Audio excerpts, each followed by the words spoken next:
మహాగణుడు తండ్రైన దేవునికి నా హృదయపూర్వక నిండు స్తోత్రాలు చెల్లిస్తూ మరొకసారి దేవుని యొక్క జ్ఞానాన్ని తన గ్రంథం ద్వారా నేర్చుకోవడానికి గొప్ప అవకాశాన్ని ఆయన కృప ద్వారా మనకు అనుగ్రహించాడు. మరి అనేకులు ఈ యొక్క ఫేస్బుక్ ద్వారా, యూట్యూబ్ ద్వారా అనేకులు ఈ మాటలు వింటూ వారి విశ్వాసం ఎదగడానికి ఇచ్చిన అవకాశాన్ని బట్టి మేము సంతోషిస్తూ ఈ యొక్క సమయాన్ని కూడా ఒక విలువైన సమాచారాన్ని దేవుని గ్రంథం ద్వారా మీతో మాట్లాడాలని ఆశపడుతూ ప్రార్థన చేసుకుని ఈ కార్యక్రమంలోనికి మనం కొనసాగుదాం. ప్రార్థన. సకలాశీర్వాదాలకు కారణభూతుడైన మా ప్రియ పరలోకపు తండ్రి, మీ ఘనమైన అతి శ్రేష్టమైన నామమునకు స్తోత్రాలు, కృతజ్ఞతలు చెల్లిస్తున్నాను. ఆయన మరొక పర్యాయము మీ మాటల ద్వారా నా తండ్రి మిమ్మల్ని సేవించుటకు, మీ జ్ఞానాన్ని మేము నేర్చుకోవడానికి ఇచ్చిన అవకాశాన్ని బట్టి స్తోత్రాలు. అయ్యా, ఇదిగో మరొకసారి మీ సహాయాన్ని కోరుతున్నాం. మీరు మా పట్ల కృప చూపండి. విలువైన సమాచారం నేర్చుకునే మనసులు మా అందరికి దయచేయండి నాయన. అనేకులు మీ సత్యాన్ని గ్రహించే మనసును తెరవమని, ఈ ప్రయాస వ్యర్థం కాకుండా కాపాడమని మా ప్రభువును మీ కుమారుడైన యేసుక్రీస్తు నామముని ఈ ప్రార్థన అడుగుచున్నాం మా ప్రియ పరలోకపు తండ్రి. ప్రభు నామన్న మరొకసారి అందరికీ ప్రత్యేక వందనాలు తెలియజేస్తూ దేవుడిచ్చిన ఈ సమయ భావాన్ని, దేవుని యొక్క మాటలు మనం నేర్చుకుందాం. క్లుప్తంగా కొన్ని విషయాలు మీ ముందు పెట్టాలని నేను ఆశపడుతున్నాను. దేవుని యొక్క మాట చాలా విలువైనది, అది గ్రహించడం చాలా కష్టమైనది. అయితే అనేకులు ఈరోజు వారికి తెలిసి తెలియని బోధలు చేసేవారు కూడా సమాజంలో ఉన్నారు, అది వారు తెలియక. అట్లాగే తెలుసుకోవాల్సిన బాధ్యత మనందరి మీద ఉంది. ఈరోజు దేవుని యొక్క ముఖ్య పాఠం ఈరోజు క్రీస్తు ప్రభు యొక్క రాజ్యము అది వచ్చిందా లేకపోతే రాబోతుందా అన్న ప్రశ్నలు చాలామంది లోకంలో ఉన్నాయి. వచ్చిందని కొందరు వాదన, రాబోతుందని కొందరు వాదన వినబడుతూ ఉంది. అయితే తెలిసిన మాటే కదండి, మళ్ళీ దీని కొత్త పాఠాన్ని మీరు ఏం చెప్తారని భావించవచ్చు. అయితే కొన్ని లేఖన ఆధారాలు మీ ముందు పెట్టి 1000 ఏండ్ల పరిపాలన గురించి కూడా మీతో మాట్లాడడానికి నేను సిద్ధపడి ఉన్నాను. కనుక మీ మనసులు అలాగే దేవుడిచ్చిన గ్రంథాన్ని మీరు తెరిచి ప్రతి విషయాన్ని రాసుకోండి. సందేహం ఏదైనా ఉన్నా మాకు తెలియపరచండి. దేవుడిచ్చిన జ్ఞానాన్ని బోధించడానికి లేదా నాకు తెలియకపోతే నేను నేర్చుకోవడానికి కూడా నేను ఎల్లప్పుడూ సిద్ధం. అందరికి మరొకసారి వందనాలు తెలియజేస్తూ దేవుని యొక్క సంగతుల్లోనికి మనం వెళ్దాం. మనకి ఆధారం ఉన్నది గ్రంథం ఒకటే. ప్రభు రాజ్యం వచ్చిందా లేదా రాబోతుందా అన్న మన విషయాలు ఏదన్నా మనం నేర్చుకోవాలంటే గ్రంథం ఆధారమే. క్రీస్తు ప్రభు రాజ్యం కంటే ముందు కొన్ని రాజ్యాల గురించి మనం మాట్లాడుకుందాం. అప్పుడు ప్రభు రాజ్యం దగ్గరికి మనం వద్దాం. మొట్టమొదటిగా ఈ రాజ్యం యొక్క పరిస్థితుల ఆదికాండం 10వ అధ్యాయంలో నిమ్రోద్ అనే గొప్ప పరాక్రమశాలి ఎక్కడ మనకు కనపడుతూ ఉంది. అప్పటికే లోకంలో రాజ్యాలు, రాజులు ఉన్నట్లుగా గ్రంథం మనకు వివరిస్తూ ఉంది. దేవుని యొక్క మాట లోకంలో అనేకులు వేలతున్నప్పుడు మనుషుల్ని దేవుడు తను ఏర్పాటు చేసుకున్న అబ్రాహాం సంతానమైన దేవుని పిల్లలు ఇశ్రాయేలు వారికి ఆయనే రాజుగా, ఆయనే ఏలుతూ ఇశ్రాయేలు వారిని పరిశుద్ధ రాజ్యముగా, యాజకులుగా, సంఘముగా ఉన్నారన్నమాట నిర్గమకాండం 19వ అధ్యాయంలో మనకి వివరిస్తూ ఉన్నాడు. ఆ ఇశ్రాయేలు వారు ఆయన రాజ్యంగా ఉన్నట్లు మనకు కనపడుతూ ఉంది. అట్లాగే ఇంకా ఎన్నో విషయాలు మనకు కనపడుతూ ఉంది. ఒకసారి గ్రంథస్థాన్ని మీ ముందు పెట్టి నేను ముందుకు వెళ్తాను.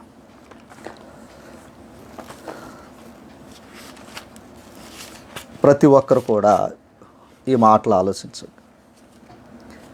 కీర్తన గ్రంథం 22వ అధ్యాయము కీర్తన గ్రంథం 22వ అధ్యాయము 28వ వచనాన్ని చదువుతాం. రాజ్యము యెహోవాదే, అన్యజనులను ఏలువాడు ఆయనే అని మనకి కీర్తన గ్రంథంలో మాట్లాడుతుంది. రాజ్యం ఎవరిదే? ఆనాడు దేవుడు ఏర్పాటు చేసుకున్న ఇశ్రాయేలు వారు రాజ్యం నాదేని అన్నాడు, మీరు నా రాజ్యం అని చెప్పాడు. అలాగే చుట్టుప్రక్కల ఉన్న అన్యజనులు కూడా ఆయన ఏలతనను రాజ్యం నాదే అని చెప్పటం కూడా మనం చూస్తూ ఉన్నాం. అట్లాగే రాజులు 2వ గ్రంథంలో కూడా మరొక విషయాన్ని మనకిక్కడ కనపడుతూ ఉంది. 19వ అధ్యాయం రాజుల 2వ గ్రంథంలో 19వ అధ్యాయము 15వ వచనాన్ని చదువుదాం. హిజ్కియా గారు చేస్తున్న ప్రార్థనది. యెహోవా సన్నిధిని ఇట్లని ప్రార్థన చేశాను. యెహోవా, కేరేబుల మధ్యను నివసించుచున్న ఇశ్రాయేలీల దేవా, భూమి ఆకాశములను కలుగు చేసిన అద్వితీయ దేవా, నీవు లోకమందున్న సకల రాజ్యములకు దేవుడివై ఉన్నావు అంటున్నాడు. నువ్వు లోకమందు ఉన్న సకల రాజ్యాలకు కూడా నువ్వేమై ఉన్నావు? దేవుడై ఉన్నావు అని చెప్తున్నాడు. అన్యజనులు ఏలువాడు ఆయనే, ఇశ్రాయేలును ఏలువాడు ఆయనే. ఇక సకల రాజ్యాల్ని కూడా ఏలుతున్నది ఎవరయ్యా అంటే నీవు దేవుడివై ఉన్నావు ఆ రాజ్యాలకని కూడా హిజ్కియా చెప్పడం జరిగింది ఇక్కడ. ఇక ఈ రాజ్యాల గురించి మరొక వచనాన్ని కూడా మనం చూద్దాం. దానియేలు గ్రంథం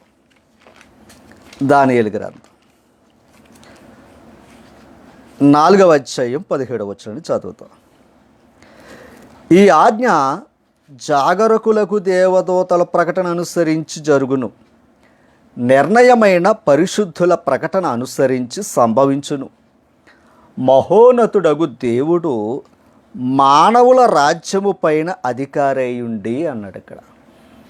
ఈ లోక రాజ్యాలు మనం చూస్తున్నప్పుడు ఇవన్నీ కూడా మానవ రాజ్యాలు. ఆ మాట ఇక్కడ జ్ఞాపకం చేస్తున్నాడు. మానవుల రాజ్యము పైన అధికారయుండి ఎవరో? దేవుడే. తానెవరికి అనుగ్రహింప నిశ్చయించునో వారికి అనుగ్రహించుననియు, ఆయా రాజ్యముల పైన అత్యల్ప మనుషులను ఆయన నియమించుచున్నాడని మనుషులందరూ తెలుసుకొనున్నట్లు ఎలాగూ జరుగును అన్నాడు. అంటే సర్వలోక రాజ్యాల మీద దేవుడు అధికారి ఉన్నాడు. ఆయన ఎవరికి ఇవ్వాలో వారికి ఇస్తున్నాడు. ఇంకా రాజ్యాల మీద ఉన్న మనుషులు ఎలాంటి వారయ్యా అంటే అత్య అలుపులు. అలాంటి అలుపులైన వారికి కూడా దేవుడు రాజుగా అభిషేకించి రాజ్యాన్ని అప్పగిస్తున్నాడు. అది దేవుడు ఎవరికైతే ఇవ్వాలనుకుంటున్నాడో వారికి ఇస్తున్నట్లుగా మనకి గ్రంథస్థం ఆధారమైంది. ఇందాక మనం చదువుకున్న 3 వచనాలు చూస్తే ఇశ్రాయేలు వారిని కూడా నా రాజ్యము, నా యాజకులుగా, నా పరిశుద్ధ జనాంగా ఉన్నారని మనం ఇందాక అనుకున్నాం. అట్లాగే ఆనాడు అన్యజనాలను కూడా ఏలేవాడు ఎవరయ్యా అంటే నీవే, రాజ్యం యెహోవాదే అని కీర్తన గ్రంథంలో మనం చదువుకున్నాం. అట్లాగే రాజుల 2వ గ్రంథం 19వ అధ్యాయం హిజ్కియా చేసిన ప్రార్థన చూస్తే సకల రాజ్యాలకు నువ్వు దేవుడివై ఉన్నావని చెప్పడం జరిగింది. మనకి ఇశ్రాయేలు వారికి దేవుడే కాదు, సకల రాజ్యాలకి దేవుడు నీవే అని చెప్పడం జరిగింది. దానియేలు గ్రంథం దగ్గరికి వచ్చినప్పుడు ఈ మానవుల రాజ్యము పైన అధికారం ఎవరున్నారయ్యా అంటే దేవుడే. ఆయన ఎవరికి ఇవ్వాలనుకుంటున్నాడో వారికి ఇస్తున్నాడు అది ఆ రాజ్యాన్ని. కనుక ఇక్కడ మనకి కొన్ని విషయాలు తేట తెలవైంది. ఆయన లేకుండా ఏది జరగడం లేదు. ఆయన ఎవరికి ఇవ్వాలనుకుంటున్నాడో వారికి ఇస్తున్నారు. రైట్. ఇది మనం చూస్తున్న కొన్ని విషయాలు మనం గ్రహించుకున్నాం ఇప్పటి వరకు. అలనాటి కాలంలో సమూయేలు గ్రంథంలో ఒక మాటను చూద్దాం. 12వ అధ్యాయంలో 12వ వచనాన్ని మనం చదివినట్లయితే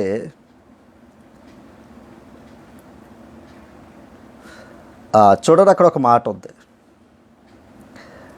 అక్కడ మాట ఏంటయ్యా అంటే 12వ అధ్యాయం 12వ వచనం చదివితే, అయితే అమ్మోనీయుల రాజైన నాహోషు మీ మీదకు వచ్చుట మీరు చూడగానే మీ దేవుడని యెహోవా మీకు రాజై ఉన్నను.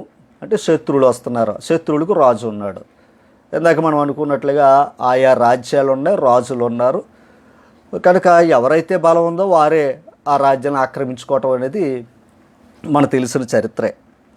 అట్లాగే ఇశ్రాయేలు వారి మీద అమ్మోనీయుల రాజు యుద్ధానికి వస్తున్నాడు. ఆ సంగతి ఇశ్రాయేలు వారికి అర్థమయ్యి, దేవుడు మీకు ఏమై ఉన్నాడో రాజు అయి ఉన్నను, ఆయన కాదు ఒక రాజు మిమ్మును ఏలవలనని మీరు నాతో చెప్పితిరి అన్నాడు. అంటే కనిపించే రాజు మాకు వద్దు, దేవుడు మా మీద ఉండే రాజు మాకు అక్కర్లేదు, మాకు ఇశ్రాయేలు వారికి అలాగే లోకంలో కనబడుతున్న రాజు ఎలాగున్నాడో మాకు అలాంటి రాజు కనపడాలి. అంటే కనపడే రాజే కావాలి తప్ప కనిపించిన రాజు మేము నమ్మలేము గనక మాకు ఒక రాజు కావాలని కోరారట. కాబట్టి మీరు కోరి ఏర్పరచుకున్న రాజు ఇతడే, యెహోవా ఇతని మీ మీద రాజుగా నిర్ణయించి ఉన్నాడు అని చెప్పాడు. ఆ మొదటి రాజు ఎవరయ్యా అంటే ఇశ్రాయేలు వారికి సౌలు అనే మహారాజు. ఇది దేవుడు ఇచ్చినవాడు కాదంట. ఇశ్రాయేలు ప్రజలు మాకు లోకంలో ఉన్న రాజు ఉన్నట్లుగా మాకు కూడా ఒక రాజు ఉండాలని వారు కోరుకున్నట్లుగా మనకి ఇక్కడ కనపడుతూ ఉంది. కనుక రాజుని ఏర్పాటు చేసుకున్నారు. ఆ ఇశ్రాయేలు వారిని పరిపాలించిన రాజు సౌలు రాజు. ఇది మనకి ఎక్కడి నుంచి తెలిసిన చరిత్ర. అంటే రాజ్యం ఉంది, రాజు ఉన్నాడు. అలాగా ఇంచుమించు సౌలు గారు 40 సంవత్సరాల పరిపాలన చేయటం జరిగింది, రాజ్యాన్ని ఏలటం జరిగింది. ఇవన్నీ కూడా మనకెక్కడి నుంచి సమూయేలు గ్రంథంలోంచి ఈ రాజ్య పరిపాలన పద్ధతి లేదా ఈ రాజరికాల గురించి మన అందరూ తెలిసిందే. సౌలు తర్వాత దావీదును దేవుడు ఏర్పాటు చేసుకున్న రాజు. కనుక ఆ దావీదు దేవునికి ఎంతో ఇష్టడే అని మనకు తెలుసు. ఇప్పుడు దావీదు రాజ్య పరిపాలన చేశాడు. తర్వాత తన కుమారుడైన సొలొమోను పరిపాలన చేసినట్లుగా మనకు కనపడుతూ ఉంది. ఇక్కడ సౌలు ఇశ్రాయేలు వారి అందరి మీద రాజుగా ఉండి పరిపాలన చేశాడు. దావీదు గారు కూడా ఇశ్రాయేలు వారి అందరి మీద పరిపాలన చేయటం జరిగింది. కానీ సొలొమోను కూడా ఈ ఇశ్రాయేలు వారి అందరి మీద పరిపాలన చేయటం జరిగింది. ఇంచుమించు 40 సంవత్సరాలు పరిపాలన చేసినట్లుగా మనకు కొంచెం గ్రంథాధారం ఉంది. అయితే సొలొమోను కాలం తర్వాత సొలొమోను కుమారుడైన మరి ఆ పరిపాలనలో మనకే రాజ్యం 2గా చీలిపోయినట్లు మనకే గ్రంథస్థం మనకు తెలియపరుస్తూ ఉంది. ఒకసారి రాజులు మొదటి గ్రంథంలోనికి మనం 12వ అధ్యాయం చూస్తే ఇక్కడ ఈ చరిత్ర మనకు కనపడుతూ ఉంది. సొలొమోనుకు బదులుగా అంటే సొలొమోను తర్వాత రెహబాముని రాజుగా చేసినట్టు 11:43 వచనంలో మనకు కనపడుతుంది. ఈ రెహబాము అక్కడున్న పెద్దల సలహా నిర్లక్ష్యం చేసి తనకున్న సన్నిహితుల సలహాని పాటించి ప్రజల మీద ఒత్తిడి తేవడంతో ఆ ప్రజలు ఏమైపోయాయా అంటే ఈ రెహబాముని విడిచిపెట్టి యెరోబాము అని సొలొమోను దగ్గర పనిచేసే ఒక దాసుడు రాజుగా ఏర్పాటు చేసుకున్నారు.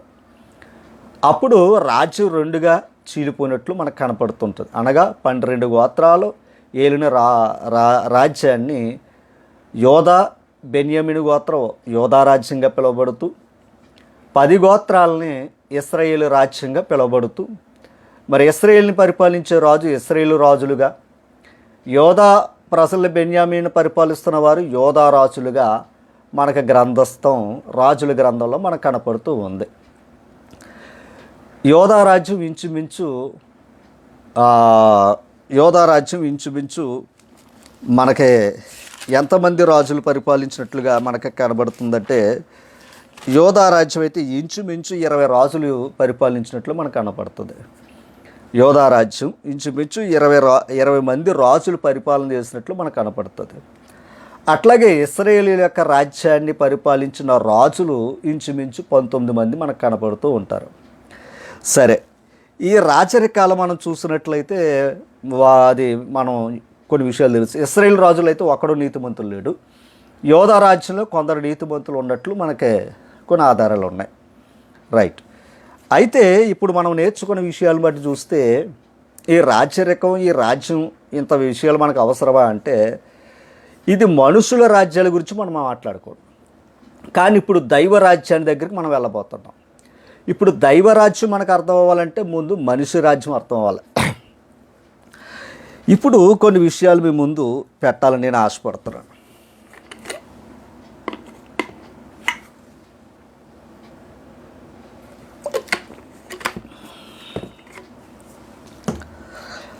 ఇక్కడ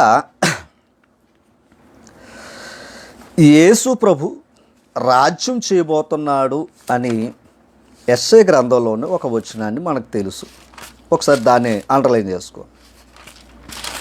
యెషయా గ్రంథంలో మనకి ఆయన రాజ్య పరిపాలన చేయబోతున్నాడు అన్న సంగతి మనకు కనపడుతూ ఉంటుంది. మనకు 9వ అధ్యాయము 6వ వచనంలో మాటలు కనబడుతూ ఉంటాయి. ఈ ఆలయనగా మనకు శిశువు పుట్టెను, మనకు కుమారుడు అనుగ్రహింపబడెను, ఆయన భుజము మీద రాజ్యభారం ఉండెను.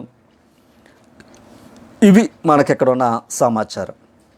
అంటే యేసు ప్రభు యొక్క భుజం మీద ఏముందయ్యా అంటే రాజ్యభారం ఉంది అని మనకి ఇక్కడ నిర్ధారణ అవుతుంది. సరే, ఇంకొన్ని వచనాలు మనం చూద్దాం. జకర్యా గ్రంథం 6వ అధ్యాయంలో 12వ వచనంలో ఒక మాట చదువుకుందాం. 13వ వచనం దగ్గరికి వస్తాం. 12 కూడా మీరు చదువుకోండి. 13వ వచనం దగ్గరికి వెళ్దాం. అతడు యెహోవా ఆలయమును కట్టును. అక్కడ అతడే యెహోవా ఆలయము కట్టును. అతడు ఘనత వహించుకుని సింహాసనశీనుడై ఏలును. సింహాసనశీనుడై అతడు యాజకత్వము చేయగా ఆ ఇద్దరికి సమాధానకరమైన యోచనలు కలుగును అన్నాడు. ఇక్కడ ఆయనే ఆలయాన్ని కడతానన్నాడు. ఆలయాన్ని కట్టిన తర్వాత ఏం జరుగుతుంది? సింహాసనశీనుడై అంటే సింహాసనం అంటే రాజుగా పరిపాలన చేస్తాడు. పరిపాలన చేయటమేనా అని అంటే యాజకత్వం కూడా చేస్తాడు అని చెప్పాడు. యాజకత్వం చేసి ఆ ఇద్దరికి అనే మాట వాడాడు. ఆ ఇద్దరికి ఇతను ఏం చేస్తాడంట? సమాధానకరమైన యోచనలు చేయును అన్నాడు. ఆ ఇద్దరికి సమాధానకరమైన యోచనలను చేయును అన్నాడు. ఆ ఇద్దరు ఎవరు? యెహెజ్కేలు గ్రంథం 37వ అధ్యాయం. యెహెజ్కేలు గ్రంథం 37వ అధ్యాయం 22వ వచనం.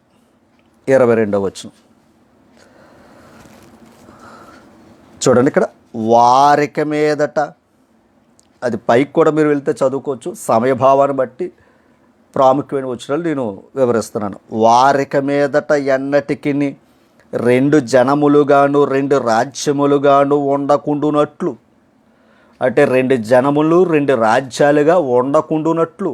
అంటే ఎవరి కోసం చెప్తాడు ఈ మాట అంటే ఇశ్రాయేలు వారు, యోధా వారు 2 జనాలుగా 2 రాజ్యాలుగా విడిపోయారు. ఇప్పుడు వారు అలా ఉండకుండునట్లు అండర్లైన్ చేసుకోండి. ఆ దేశములో ఇశ్రాయేలు పర్వతముల మీద వారిని ఏకజనముగా చేసి వారికందరికీ ఒక రాజునే నియమించెదను అన్నాడు. ఆ ఒక్క రాజు ఎవరయ్యా అంటే యేసు ప్రభు గురించి చెప్పిన మాట, ప్రవచనం. అయితే 24వ వచనం. నా సేవకుడైన దావీదు వారికి రాజవును, వారందరికీ కాపరి ఒక్కడే అయి ఉండును అన్న మాట అక్కడ ఉంది. ఇక్కడ దావీదు వారికి రాజవును అన్న మాట ఉంది మనకి యెహెజ్కేలు గ్రంథంలో. సమూయేలు గ్రంథంలో దావీదు గారు మనకి పరిచయం అవుతాడు. రాజులు మొదటి గ్రంథంలో ఆయన మరణించినట్లు మనకు ఉంటుంది. మరల ఇక్కడ నా సేవకుడైన దావీదు వారికి రాజగును అంటాడేంటి? మళ్ళీ దావీదు గారు పుడతాడా? కాదు. రాజులలో ఘనమైన రాజు ఎవరయ్యా అంటే దావీదు గారే. విశ్వాసంలో గొప్పవాడు ఎవరయ్యా అంటే అబ్రహాం గారే. విధేయతలో ఎవరు గొప్పవారయ్యా అంటే నోవహు వారే. అలాగే సాత్వికుల్లో ఎవరు గొప్పవాడయ్యా అంటే మోషే గారే. ఇలా కొన్ని గుణలక్షణాలు ఉన్నాయి కొంతమంది భక్తుల్లో. రాజరికంలో, రాజ్యాన్ని ఏలటంలో, రాజ్య పరిపాలన చేయటంలో దావీదుకున్న శౌర్యం ఇంకెవరికి లేదు. అలాంటి వాడు. అందుకని రాజులందరినీ కూడా దావీదుతో పోల్చాడు రాజులందరినీ కూడా. గమనించాలి. అందుకు క్రీస్తు ప్రభు దావీదు ముంగుర్తు అనమాట. దావీదు ఎలాంటి వీరుడో శూరుడో, అలాగే క్రీస్తు ప్రభు వారు కూడా తన శత్రు, తెలుసు కదా మనందరికి శత్రు ఎవరో? అపవాది. అతన్ని కూడా ఆయన ఏం చేయాలి? పాదాల క్రింద చితక త్రొక్క. కనుక దావీదు ఇక్కడ ఎట్లాగైతే ఆయన సేవకుడు రాజవునని చెప్పాడు, ఇక్కడ ఇందాక 2 జనములుగా 2 రాజ్యములు ఉండక వారిని ఏకజనముగా చేసి వారందరికీ ఒక రాజునే నియమించును అన్నాడు. ఇందాక ఆ ఇద్దరికి ఆయన ఏమై ఉన్నాడు? సింహాసనసీనుడై ఉండి, యెహోవా ఆలయాన్ని కట్టి సింహాసనసీనుడై ఉండి యాజకత్వము చేసి ఆ ఇద్దరికి సమాధానకరమైన ఆలోచనలు చేస్తాడు అన్నాడు. ఆ ఇద్దరు ఎవరై అంటే ఇప్పుడు చెప్పుకున్న వారే, ఇశ్రాయేలు వారు, యోధా వారు. గమనించాలి, గమనించాలి. మనం నేర్చుకున్న విషయాలు చూస్తే పూర్వకాలం క్రీస్తు ముందున్న రాజులు ఎవరు కూడా దేవుని సన్నిధిలో యాజకత్వం చేయటానికి లేదు. అలాగే యాజకులు రాజ్య పరిపాలన చేయటానికి లేదు. రాజు వేరు, యాజకుడు వేరు. కానీ క్రీస్తు రాజు, యాజకుడు. దీన్ని మనం గ్రహించాలని కోరుతాడు. అందుకు ఆయన ముందుగా ప్రవచించిన సందర్భాలు మీ ముందు పెడతాడు. ఓకే, ఆయన భుజం మీద ఏముంది? రాజ్యభారం ఉంది. ఆయన వస్తే ఈ ముందు ఎవరిని కలపాలి? ఇశ్రాయేలు వారిని, యోధా వారిని కలపాలి. ఫస్ట్ ఆయన వాళ్ళిద్దరిని సమాధానపరచాలి. రైట్. తర్వాత యెషయా గ్రంథంలో కూడా వెళ్దాం. యెషయా గ్రంథంలో కూడా వెళ్దాం. 2వ అధ్యాయం, యెషయా గ్రంథం 2వ అధ్యాయం 2వ వచనం. అంచె దినములలో పర్వతముల పైన యెహోవా మందిర పర్వత శిఖరమును స్థిరపరచబడి కొండల కంటే ఎత్తుగా ఎత్తబడెను. ప్రవాహము వచ్చినట్లు సమస్త అన్యజనులు దానిలోనికి వచ్చెదరు అన్నాడు. ఇక్కడ ఎక్కడికి? ఆ దేవుని యొక్క పర్వతం దగ్గరికి. ఎవరు వస్తారంటే ఇక్కడ అన్యజనులు కూడా వస్తారని ఇక్కడ మనకి కనపడుతూ ఉంది. 4వ వచనం, అవన్నీ వివరించవచ్చు సమయ. ఆయన మధ్యవర్తి అన్యజనులకు న్యాయము తీర్చును. గమనించాలి, ఆయన మధ్యవర్తి అయి అన్యజనులకు ఏం చేస్తాడంటే యేసుప్రభు న్యాయం తీర్చాలి. గమనించాలి, ఆయన 3 పనులు ఉన్నాయి. 1, యోధా వారిని, ఇశ్రాయేలు వారిని కలపాలి. తర్వాత ఇంకో పని ఏంటయ్యా అంటే అన్యజనులు కూడా ఆయన ఏం చేయాలి? కలపాలి, వేలతో కలపాలి. ఇది ఆయన రాజ్యంలో జరిగే గొప్ప కార్యం. రైట్, ఈ 3 గుర్తుపెట్టుకోండి. ఇప్పుడు మనం అసలు దావీదు రాజ్యం, సౌలు రాజ్యం, సొలొమోను రాజ్యం, ఇంకా ఇశ్రాయేలు వారి యొక్క రాజులు, రాజ్యాలు, ఇక అనేక రాజ్యాల గురించి మనం గ్రంథం ఆధారంగా నమ్ముతున్నాం. ఖచ్చితంగా చరిత్ర ఆధారం కూడా ఉంది లోకంలో. ఇప్పుడు దావీదు మనకు కనపడలేదు, దావీదు రాజ్య పరిపాలన మనకు కనపడలేదు, వాక్యం దగ్గర తప్ప. నమ్ముతున్నావా అంటే నమ్ముతున్నాం. మనం అందుకే చెప్తున్నాం, దావీదు గురించి చెప్తున్నాం, లేదా రాజుల గురించి చెప్తున్నాం, రాజ్యాల గురించి చెప్తున్నాం. ఇవన్నీ కూడా జరుగుతున్నాయి. మంచిది. ఇప్పుడు అత్యల్పులైన మనుషుల్నే రాజులుగా దేవుడు పెట్టినప్పుడు ఆ మనుషుల్నే రాజులుగా నమ్మిన క్రైస్తవులారా, మరి క్రీస్తు ప్రభును రాజుగా ఎందుకు అంగీకరించటం లేదు? క్రీస్తు ప్రభుని రాజుగా ఎందుకు అంగీకరించటం లేదు? దీన్ని కొంచెం మనసును పెట్టాలని కోరుతున్నాను. క్రీస్తు ప్రభు యొక్క రాజ్యము గురించి జాగ్రత్తగా వినాలి. ఇందాక మనం చదువుకున్నదే కేవలం ఇశ్రాయేలు యొక్క రాజ్యం, యోధా రాజ్యం. ఈ 2 రాజ్యాల గురించి మనకి ఇంత చరిత్ర ఉంది. కానీ చుట్టుప్రక్కల ఇంకెవరైనా ఉన్నారయ్యా అంటే అన్యజనులు కూడా రాజులుగా రాజ్యాలను ఏలుతున్నట్టు మనకి గ్రంథాధారం కూడా ఉంది, చరిత్ర ఆధారం ఉంది. ఇప్పుడు ఏలో ఒక దేశాన్ని ఏలుతున్న రాజులు, ఇప్పుడు మనం చెప్పుకున్న రాజులు. కానీ బబులోను రాజ్యం ఉంది, ప్రపంచాన్ని ఏలిన రాజ్యం అది. గమనించాలి, బబులోను రాజ్యం నెబుకద్నెజర్ ప్రపంచాన్ని ఏలిన రాజ్యం. ఆ రాజ్యానికి రాజు ఎవరయ్యా అంటే నెబుకద్నెజర్. ఆ తర్వాత మాదీయ పారసిక రాజ్యం వచ్చింది. ప్రపంచాన్ని ఏలిన రాజులు వీళ్ళు, చక్రవర్తులు. రాజులకు రాజు, ప్రభులకు ప్రభు వీళ్ళు అసలు. ఇప్పుడు మా బబులోను రాజ్యాన్ని నమ్ముతున్నాం, మాదీయ పారసిక రాజ్యాన్ని నమ్ముతున్నాం, తర్వాత అలెగ్జాండర్ గ్రీకు రాజ్యాన్ని కూడా మనం నమ్ముతున్నాం, లేఖనాల్లో ఉంది. అలాగే రోమా సామ్రాజ్యాన్ని గురించి కూడా మనం నమ్ముతున్నాం. ఓకే, ఈ 4 రాజ్యాల గురించి దానియేలు గ్రంథంలో 2 చోట్ల, మళ్ళా ఇంకా చెప్పాలంటే 2 చోట్ల క్లారిటీ ఇచ్చాడు, ఇంకా అనేక చోట్ల వాటి గురించి వివరణ ఇచ్చాడు. ఇప్పుడు ఆ 4 రాజ్యాల తర్వాత రాబోతుంది ప్రభు యొక్క రాజ్యం అని చెప్పాడు అక్కడ. అంటే ఎప్పుడు వస్తుందని ఎదురు చూస్తున్నారు కదా, మళ్ళా వస్తుంది, మళ్ళా రాజుగా వచ్చుచున్నావా, రాజ్యం తెస్తావా అంటున్నారు కదా, వారి గురించి చెప్పే పాఠం ఇది. కించపరచాలని కాదు భావం గమనించాలి. ఎందుకంటే నువ్వు గ్రంథాన్ని పరిపూర్ణంగా చదివితే గ్రంథం నీకు ఆధారం చూపిస్తుంది. ఎవరో చెప్పిన మాటల మీద ఆధారపడకండి. ఏ నరుడు నమ్మదగినవాడు కాదు, వాక్యం నమ్మండి అంతే. మీరు వ్యక్తిగతంగా పరిశీలన చేయండి. ఇప్పుడు ఇందాక మీకు చూపించాను, ముందున్న రాజుల గురించి చెప్పాను. ఆ రాజ్యం, అసలు రాజ్యమే దేవునిది. ఆ దేవుడే మనుషులకు రాజ్యాన్ని ఇస్తున్నాడు. అలాగే ఇశ్రాయేలు వారి కాలంలో రాజులు ఎవరయ్యా అంటే సౌలు దగ్గర నుంచి మీకు చూపించాడు. ఆ తర్వాత కాలంలో రాజ్యం 2గా చీలిపోయింది. యేసు ప్రభు సమాధానకర్త అనే మాట వాడుతూ ఉంటాం మనం, మధ్యవర్తి అనే మాట వాడుతూ ఉంటాం మనం. ఇప్పుడు ఆయన వచ్చి చేసే మొట్టమొదటి పని ఏంటయ్యా అంటే విడిపోయిన ఆ 2 రాజ్యాల్ని ఒకటి చెయ్యాలి. యోధా రాజ్యాన్ని, ఇశ్రాయేలు రాజ్యాన్ని మొదటిది.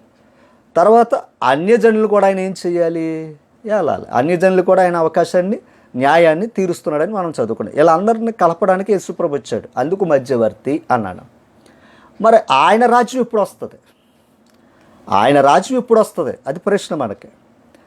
కనుక ఆయన రాజ్యం ఎప్పుడు వస్తుంది అంటే దానియేలు గ్రంథం మీరు అందరూ చదివినట్లయితే ఆ రాజుల కాలములో అనే మాట ఉంటుందండి. మీకు ఓ మాట చూపిస్తాను చూడండి, ఒక మాట చూపిస్తాను చూడండి. 7వ అధ్యాయం తీసారా, 7వ అధ్యాయం. ఇక్కడ 7వ అధ్యాయం 17వ వచనం చదువుతున్నాను. ఎట్లనగా ఈ మహాజంతువులు 4 అయ్యుండి, అంటే దానియేలు గారికి 4 జంతువులు కనపడ్డది. దాని భావం ఏంటయ్యా అంటే 4 రాజ్యాలు అని చెప్పాడు. నెబుకద్నెజర్ గారు కూడా 4 లోహాలతో ఒక ప్రతిమ కనపడ్డది. అదేంటయ్యా అంటే అది వివరించాడు. అది 4 రాజ్యాల గురించి, 4 రాజుల గురించి చెప్పిన వచనమే. ఇప్పుడు ఎట్లనగా ఈ మహాజంతువులు 4 అయ్యుండి లోకమందు ప్రభుత్వము చేయబోవు 4 రాజులను సూచించుచున్నవి అన్నాడు ఇక్కడ. ఓకేనా, ఇక్కడ సూచించుచున్నవి అని చెప్పాడు ఇక్కడ. తర్వాత కిందకు వెళ్తాం. అయితే మహోన్నతిని పరిశుద్ధులే రాజ్యాధికారము నొందుందురు, వారు యుగయుగములు యుగాంతము వరకు రాజ్యమేలుదురు అన్నమాట ఇక్కడ మనకు కనపడుతూ ఉంది. ఆ తర్వాత 27వ వచనం. ఆకాశమంతటి క్రిందనున్న రాజ్యము అధికారమును రాజ్య మహత్యమును మహోన్నతిని పరిశుద్ధులకు చెందును. ఆయన రాజ్యము నిత్యము నిలుచును, అధికారులందరూ దానికి దాసులే విధేయులగుదురు, ఎంతలో సంగతి సమాప్తము అగును అని చెప్పడం జరుగుతుంది ఇక్కడ ఈ మాటను బట్టి మనం చూసినట్లయితే. కనుక ఇక్కడ చదువుకున్న దానియేలు గ్రంథం 4వ అధ్యాయము ఒక మాట చూడండి, 2వ అధ్యాయం 44వ వచనం చూడండి. ఆ రాజుల కాలం అంటే ఈ 4 రాజులు తర్వాత రాబోతున్న రాజ్యం. ఆ రాజుల కాలములో పరలోకమందున్న దేవుడు ఒక రాజ్యమును స్థాపించును అన్నాడు. ఆ రాజుల కాలములో అండర్లైన్ చేసుకోండి, పరలోకమందున్న దేవుడు ఒక రాజ్యమును స్థాపించును అన్నాడు. దానికి అన్నిటికీ నాశనము కలగదు, ఆ రాజ్యము దాన్ని పొందిన వారికి గాక మరెవ్వరికి చెందదు. అది ముందు చెప్పు రాజ్యములన్నిటిని పగలగొట్టి నిర్మూలము చేయును కానీ అది యుగయుగముల వరకు నిలుచును అని చెప్పాడు. ఆ రాజుల కాలములో అని చెప్పడం జరిగింది. ఇప్పుడు చేతి సహాయం లేని రాయొచ్చ ప్రతిమను ఏం చేస్తుంది, బద్దలు చేసింది. ఇప్పుడు ఆ చేతి సహాయం లేని రాయి ఎవరయ్యా అంటే క్రీస్తే. అంటే ఈ రాజ్యాలను కూలద్రేయడానికే ప్రభు దేవుడు ఏర్పాటు చేస్తున్న రాజ్యము క్రీస్తు రాజ్యము. రైట్. ఇప్పుడు ఆయన రాజ్యం ఎప్పుడు వస్తుందన్న ప్రశ్న వేసుకుంటే ఆ రాజుల కాలంలో అన్నాడు. ఇక్కడ జాగ్రత్తగా వినాలి. మొట్టమొదటిగా ఇందాక మనం చదివినట్టు నెబుకద్నెజర్ బబులోను రాజ్యం, తర్వాత మాదియా పారసిక రాజ్యం, తర్వాత గ్రీకు రాజ్యం, తర్వాత రోమా సామ్రాజ్యం ఆ కాలంలో వస్తుంది అన్నాడు ఆయన. ఇప్పుడు రోమా సామ్రాజ్య కాలంలోనే యేసు ప్రభు పుట్టాడు. అండర్లైన్ చేసుకోండి. రోమా సామ్రాజ్య కాలంలోనే యేసు ప్రభు పుట్టాడు. గమనించాలి, ఆయన బబులోను కాలంలో పుట్టలేదు, గ్రీకుల కాలంలో పుట్టలేదు, మాదియ పారసిక కాలంలో పుట్టలేదు. ఎందుకంటే ప్రవచనాలు ఇవి, దానియేలు ద్వారా చెప్పబడిన ప్రవచనం ఇది. ప్రవచనా పురుషుడిన యేసుప్రభు అంటే ప్రవచనా పురుషుడు. అప్పటికప్పుడు వచ్చేసినవాడు కాదు ఆయన, ఆయన గురించి ముందు చెప్పబడ్డాయి. గమనించాలి. అట్లాగే ఇప్పుడు ఆ రాజ్యం ఎప్పుడు వస్తుందో చెప్పాడు ఆధారం, గ్రంథస్థ ఆధారం. అంతేగాని 1000 సంవత్సరాల తర్వాత వస్తుందన్నది ఎక్కడా లేదు. వచ్చిందా లేదా మీకు చూపిస్తాను చూడండి, వచ్చిందా లేదా. రైట్. ఇప్పుడు ఆ రాజ్యం గురించి మాట్లాడుతున్నప్పుడు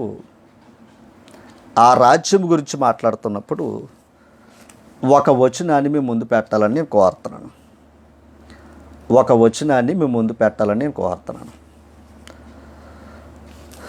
ఒకసారి దైవ గ్రంథమే ఒక మాట చూద్దాం. యేసు ప్రభు యొక్క బోధ ఏంటి? మొదటి బోధ ఏంటి? పరలోక రాజ్యము సమీపించి ఉన్నది, అంతటా అందరూ మారు మనసు పొందండి. అదే కదా మొట్టమొదటైన బోధ. ఏం చెప్పడానికి వచ్చాడు ఆయన? పరలోక రాజ్యం అంటే దేవుని రాజ్యం గురించి చెప్పడానికి ఆయన వచ్చాడు. రైట్. ఇప్పుడు మార్కు సువార్త 9వ అధ్యాయం 1వ వచనం చదువుదాం, అండర్లైన్ చేసుకో. మరియు ఆయన భూమి మీద ఉండగా ఇక్కడ నిలిచి ఉన్న వారిలో కొందరు దేవుని రాజ్యము బలముతో వచ్చుట చూచు వరకు మరణము రుచి చూడరని నిశ్చయముగా మీతో చెప్పుచున్నాను అన్నాడు. ఇక్కడ ఆయన భూమి మీద ఉండగా మాట్లాడుతూ దేవుని రాజ్యం బలముతో వస్తుంది, ఆ దేవుని రాజ్యాన్ని మీలో కొందరు చూసేంత వరకు మీరు చనిపోరని చెప్పాడు. ఎప్పటికీ రాజ్యం రాలేదు అని మనం ప్రశ్న, ఆ రాజ్యం రాలేదు అని మనం అనుకుంటున్నాం అనుకోండి, ఎప్పటికీ వారు బ్రతుకు ఉండాలి భూమి మీద. గమనించాలి, ఎప్పటికే వారు బ్రతుకు ఉండాలి. అదో మాట. రైట్. తర్వాత ఇంకొక మాట చూపిస్తాను చూడండి. లోకాసు వార్తలో 12వ అధ్యాయంలో ఒక మాట ఉంటుంది, రాసుకోండి, ఇవన్నీ కూడా అవసరం. యేసు ప్రభు మాట్లాడుతూ మొదటగా నా రాజ్యమును నీతిని వెతకండి అని చెప్పాడు ఆయన. ఆ తర్వాత 31వ వచనంలోకి వెళితే మీరైతే ఆయన రాజ్యమును వెతకుడి, దానితో కూడా ఇవి మీకు అనుగ్రహింపబడను. 32వ వచనం మనకి పాయింట్. చిన్న మంద భయపడకూడదు. అంటే చిన్న మందని ఎవరిని అన్నాడు? అపోస్తులను అంటున్నాడు అక్కడ మాట. అంటే అప్పటికి వాళ్ళు ఎంతమంది? కొంచెం. అందుకు చిన్న మంద మీరు భయపడకండి అన్నాడు. అని ఏమన్నాడు చూడండి, చిన్న మంద భయపడకూడదు, మీకు రాజ్యం అనుగ్రహించుటకు మీ తండ్రికి ఇష్టమై ఉన్నది అని చెప్తున్నాడు అక్కడ. మీకు రాజ్యమును అప్పగించుటకు నా తండ్రికి ఏమై ఉందంట? ఇష్టమై ఉంది అన్నాడు. అంటే చిన్న మందికి ఏది అప్పగిస్తున్నాడు ఆయన? రాజ్యాన్ని అప్పగిస్తున్నాడట. గమనించాలి, రాజ్యాన్ని అప్పగిస్తున్నాడట. రైట్. అదే లోకాసు వార్తలో 4వ అధ్యాయంలో మనందరూ తెలిసిన విషయం ఏంటయ్యా అంటే 5వ వచనం చదివితే ఈ భూలోక రాజ్యాలన్నీ కూడా అపవాది యేసు ప్రభు చూపించి ఒక నిమిషంలో ఈ అధికారం అంతా ఈ రాజ్యంలో మహిమ నీకు ఇత్తును, అది నాకు అప్పగింపబడింది, నేను ఎవరికి ఇవ్వాలో వారికి ఇస్తానని చెప్పింది, నాకు మొక్కు అని అడిగింది. ఆయన నీ దేవుడే నీ ప్రభువుకే తప్ప ఎవరికి మొక్కనని చెప్పాడు ఆయన. అంటే అప్పటికి రాజ్యాలని ఎవరి చేతిలో ఉన్నట్టు ఉంది కదా? మనకి అపవాది చేతిలో ఉంది. అపవాదికి కూడా అవకాశం ఇవ్వాలంటే మనకు యోబు యొక్క పాఠమే. యోబు గారి పాఠం దగ్గరికి వెళితే ఆడు మన మీద నేరారోపణ చేయవాడు. ఓకేనా? కనుక అపవాదికి కూడా అధికారం ఇవ్వాలి అంటే ఖచ్చితంగా దేవుడిస్తాడు. దేవుడిస్తే కదా, వాడి అధికారాన్ని బట్టే కదా మనలో విశ్వాసం ఉందో అవిశ్వాసం ఉందో పరీక్ష ద్వారా తేటతెల్లమయ్యేది. అలాగే మనుషుల రాజ్యాలు కూడా వాడి చేతుల్లోనే ఉన్నాయి. గమనించాలి, అది దేవుడు ఎవరికి ఇవ్వాలో వారికి ఇస్తాడని ఇందా చెప్పాడు. ఇప్పుడు అపవాది ఏమంటుంది? ఈ రాజ్యాలన్నీ నా చేతిలో ఉన్నాయి కనుక నన్ను మొక్కు నీకు ఇస్తాను అంతే. కానీ యేసు ప్రభు నాకు ఈ లోక రాజ్యాలు వద్దు అన్నట్టు. మరి ఆయన వచ్చింది ఎందుకు? రాజ్యభారం మోపబడి ఉందా కదా ఆయనకి? ఆయన రాజు, రాజ్యభారం ఉంది కదా ఆయన మీద. మరి అలాంటప్పుడు మరి ఆయన అంగీకరించాలి కదా. అందుకు చెప్పాడు, నా రాజ్యము ఇహలోక సంబంధమైనది కాదని పిలాతు దగ్గర చెప్పాడు. నువ్వు రాజువా అంటే రాజునే అని చెప్పాడు. మరి రాజులైనప్పుడు రాజ్యం ఇవ్వాలి, పోరాడాలి. కానీ యేసుప్రభు అన్నాడు, నా రాజ్యం ఇహలోక సంబంధమైనది కాదు అని చెప్పాడు. ఇప్పుడు సాతానిచ్చే రాజ్యం అక్కర్లా, అది ఇహలోక సంబంధమైనది. కానీ దేవుడిచ్చే రాజ్యం ఆత్మ సంబంధమైనది. అది ఇందాక మనం చదువు, అది గ్రహించిన వారికి తప్ప ఎవరికి అర్థం కాదట అది. సరే, ఇంకా చూపిస్తాను మీకు. మత్తయి సువార్త 19వ అధ్యాయం దగ్గరికి వెళ్దాం. మత్తయి సువార్త 19వ అధ్యాయం దగ్గరికి వెళ్దాం. 28వ వచనం చదువుదాం. యేసు వారితో ఇట్లనెను, ప్రపంచ పునర్జన్మమందు మనిషి కుమారుడు తన మహిమగల సింహాసనం మీద ఆసీనుడై ఉన్నప్పుడు అని. ప్రపంచానికి పునర్జన్మ అనే మాట ఉంది. ప్రపంచం అనగా సర్వం, మానవజాతి. మానవజాతికి ఏముందంట? పునర్జన్మ ఉంది, అంటే మరొక జన్మ ఉంది అని చెప్తున్నాడు. మనుషులకు మరో జన్మ ఉందని చెప్తున్నాడు. ఆ జన్మయందు మనిషి కుమారుడు తన మహిమగల సింహాసనం మీద ఆసీనుడై ఉన్నప్పుడు నన్ను వెంబడించిన మీరును 12 సింహాసనం మీద ఆసీనులై, అంటే నాకెలాగైతే సింహాసన అధికారం ఇచ్చాడో తండ్రి, అట్లాగే మీరు కూడా 12 సింహాసనం మీద ఆసీనులై, చూడండి, ఇశ్రాయేలు 12 గోత్రముల వారికి తీర్పు తీర్చెదరు అంటున్నాడు. ఇశ్రాయేలు వారు 12 గోత్రాలకు ఏం చేస్తారని చెప్తున్నాడు? తీర్పు తీర్చుదురు అని చెప్పాడు. ఇది అండర్లైన్ చేసుకోండి. లోకాసు వార్త 22వ అధ్యాయం. ఇవన్నీ మీరు రాసుకున్న తర్వాత ఇది ఒక్కసారి అర్థమైపోయే పాఠాలు కావు. కనుక దీన్ని మరలా మీరు చదవడానికి ప్రయత్నం చేయండి, లేదా మళ్ళా వినడానికి ప్రయత్నం చేయండి. ఆది కాండ నుంచి ప్రకటన వరకు మీకు వివరిస్తున్నాను ఈరోజు. కొంచెం సమయభావాన్ని వేచించండి దయించి. 22వ అధ్యాయము 29వ వచనం చదువుదాం. గనుక నా తండ్రి నాకు రాజ్యము నియమించున్నట్టుగా, అంటే తండ్రి తన కుమారునికి ఏమి నియమించాడు? రాజ్యాన్ని. అయ్యా, అత్యల్పులైన మనుషులకే రాజ్యాన్ని ఇచ్చాడు ఆయన. తన కుమారుడు, గమనించాలి, ఆయన రాజ్యాన్ని, తండ్రి కుమారుడికి రాజ్యాన్ని అప్పగించాడు. అది చెప్తాడు యేసుప్రభు. గనుక నా తండ్రి నాకు రాజ్యము నియమించినట్టుగా నా రాజ్యములో, అండర్లైన్ చేసుకోండి, రాజ్యములు కాదు, రాజ్యములో, ఓకేనా, నా రాజ్యములో నా బల్ల యొద్ద అన్నపానములు పుచ్చుకుని సింహాసనం మీద కూర్చుండి ఇశ్రాయేలు 12 గోత్రముల వారికి మీరు తీర్పు తీర్చుటకే నేను మీకు రాజ్యము నియమించుచున్నాను అన్నాడు. ఇక్కడ నేను మీకు రాజ్యమును తండ్రి నాకు నియమించినట్లుగా మీరు కూడా 12 గోత్రాల వారికి తీర్పు తీర్చుతూ, మరలా అక్కడ మాట అన్నాడు, నా బల్ల యొద్ద అన్నపానములు పుచ్చుకుని, నా బల్ల యొద్ద అన్నపానములు పుచ్చుకుని నేను మీకు రాజ్యాన్ని అప్పగిస్తున్నాను అని చెప్పడం జరిగింది. రైట్. ఇప్పుడు అందరి ప్రశ్న ఏంటంటే, యేసు ప్రభు చేసిన ప్రార్థన ఏది? మత్తయి సువార్త 6వ అధ్యాయంలో 9వ వచనాన్ని ఓ మాట చదువుతాం. పరలోకమందున్న మా తండ్రి ప్రార్థన చేస్తాడు, నీ నామము పరిశుద్ధపరచబడునుగాక, నీ రాజ్యము వచ్చునుగాక, నీ చిత్తము పరలోకమందు నెరవేరునట్లు భూమి యందును నెరవేరునుగాక అనే ప్రార్థన గురించి మనకు గ్రంథస్థంలో ఉంది. ఈ విషయాన్ని చాలామంది ఏమనుకున్నారంటే ఎప్పటికీ ప్రార్థన చేస్తూనే ఉన్నారు, ఎప్పటికీ ప్రార్థన చేస్తూనే ఉన్నారు. ఇప్పుడు నేను మాట అడుగుతున్నాను. దానియేలు గ్రంథంలో ఒక మాట చదువుకున్నాం, పరిశుద్ధులే రాజ్యాధికారము నొందుదురు అన్న మాట మనం ఇందాక దానియేలు గ్రంథం 7వ అధ్యాయంలో మీకు వివరించాడు. అంటే పరిశుద్ధులకి రాజ్యాధికారం ఉంది అన్నాడు. ఇక్కడ రాజ్యం వచ్చునుగాక అంటున్నాడు. ఇక్కడ రాజ్యం వచ్చునుగాక అన్నాడు. అంటే అప్పటికే రాలేదని అర్థం. ఈ మాటను చూస్తే రాజ్యము రాలేదని అర్థం. ఈ మాటను చూస్తే ఇంకో మాట అడుగుతున్నా, రాజ్యం రాలేదు అన్నట్టు ఇక్కడ ఉంది. మార్కు సువార్త 9వ అధ్యాయంలో ఏమన్నాడు? దేవుని రాజ్యం బలంతో వచ్చుట చూచు వరకు మీలో కొందరు చనిపోరు అని చెప్పాడు ఇందాక. ఆ మాటను బట్టి చూస్తే ఎప్పటికి అపోస్తులు బతికుండాలి, భౌతికంగా బతికుండాలి. చూసారా? ఇక్కడ నేను ఒక విషయాన్ని మాట్లాడేది ఏంటంటే, ఒక విషయాన్ని మీకు వివరించేది ఏంటంటే, ఎప్పటికీ ఈ ప్రార్థన చేస్తున్న అనేకులకు నా యొక్క విన్నపం ఏంటంటే, మీరు చేసే ప్రార్థన అప్పటికి ప్రయోజనం, ఎప్పటికి ప్రయోజనం కాదు. దాన్ని మీరు ఎలా చెప్తున్నారయ్యా అని మీరు అనొచ్చు. ఒక మాట, పరలోకమందున్న మా తండ్రి అంటే ఈయన ఎవరి కోసం చెప్పడానికి వచ్చాడు? తండ్రి కోసం చెప్పడానికి వచ్చాడు. రైట్. రెండవది ఏంటి? మన అందరికీ తండ్రి అని చెప్పాడు అక్కడ. రెండవది ఏంటి? నీ నామము పరిశుద్ధ పరచబడును గాక అన్నాడు. ఎప్పటికీ అదే మాట వాడుతున్నారు మీరు. అంటే ఎప్పటికీ ఆయన నామం ఏం అవ్వలేదని అర్థం అవుతుంది చెప్పండి? పరిశుద్ధ పరచబడలేదు.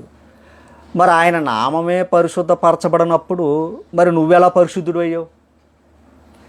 గమనించాలి. నువ్వు డైరెక్ట్గా ఏం చెప్తున్నావు? నీ నామమే పరిశుద్ధ పరచబడాలి అంటే జరగాలంటున్నావు. ఆ జరగాలంటే జరగలేదనే కదా నువ్వు చెప్తున్నదాన్ని. పరిశుద్ధ పరచబడునుగాక నీ రాజ్యం వచ్చునుగాక అన్నాడు. దాని అంతరార్థం ఏంటంటే, ఇశ్రాయేలు వారు ఆయన నామాన్ని అపవిత్రపరిచారు. యేసుక్రీస్తు వచ్చి ఆయన నామాన్ని పవిత్రపరచడానికి వచ్చాడు. అప్పటికి ఆయన ఇంకా రక్తం కార్చలేదు గనక ఆయన నామం పవిత్రపరచబడాలని చెప్పబోతున్నాడు. భవిష్యత్తులో జరగబోయే మాట చెప్తున్నాడు. నీ నామము పరిశుద్ధ పరచబడునుగాక అని చెప్తున్నాడు ఆయన. అది ఆయన మరణం ద్వారా జరిగింది అది. రైట్.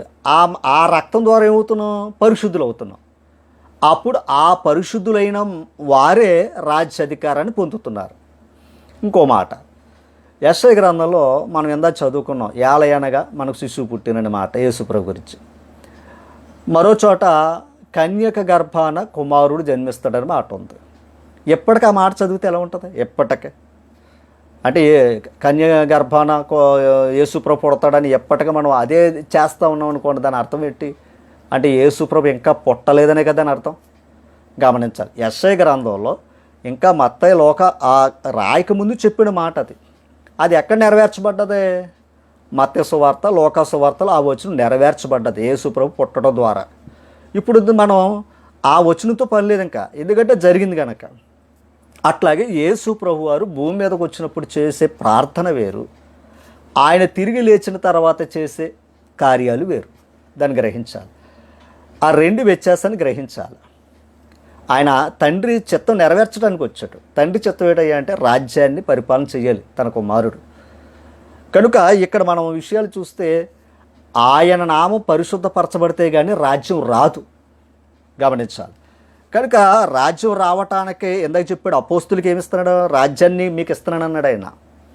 నా బల్ల యొద్ద అన్నపానాలు పుచ్చుకుంటారన్నాడు. అంటే ఆ అపోస్తుల కాలంలోనే ఉండాలి, రాజ్యం రావాలి.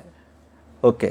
ఇంకొక మాట, ఇప్పుడు ఆ రాజ్యం ఎలాగా, ఆ రాజ్యంలోకి నరుడు ఎలా ప్రవేశిస్తున్నాడు అని మనం చదివితే యోహాను సువార్త 3వ అధ్యాయం, యోహాను సువార్త 3వ అధ్యాయం ఇక్కడ 5వ వచనాన్ని చదివితే మనందరికి తెలిసిన వచనమే, కానీ ఒకసారి జ్ఞాపకం చేసుకోండి. యేసు ఇట్లనెను, ఒకడు నీటి మూలముగా ఆత్మ మూలముగా జన్మించితేనే గాని అన్నాడు. నీటి మూలముగా ఆత్మ మూలముగా జన్మించితేనే గాని దేవుని రాజ్యములో ప్రవేశింపలేడని మీతో నిశ్చయముగా చెప్పుచున్నాను అన్నాడు ఆయన. దేవుని రాజ్యములో ప్రవేశింపలేడని మీతో నిశ్చయముగా చెప్పుచున్నాను అన్నాడు ఆయన.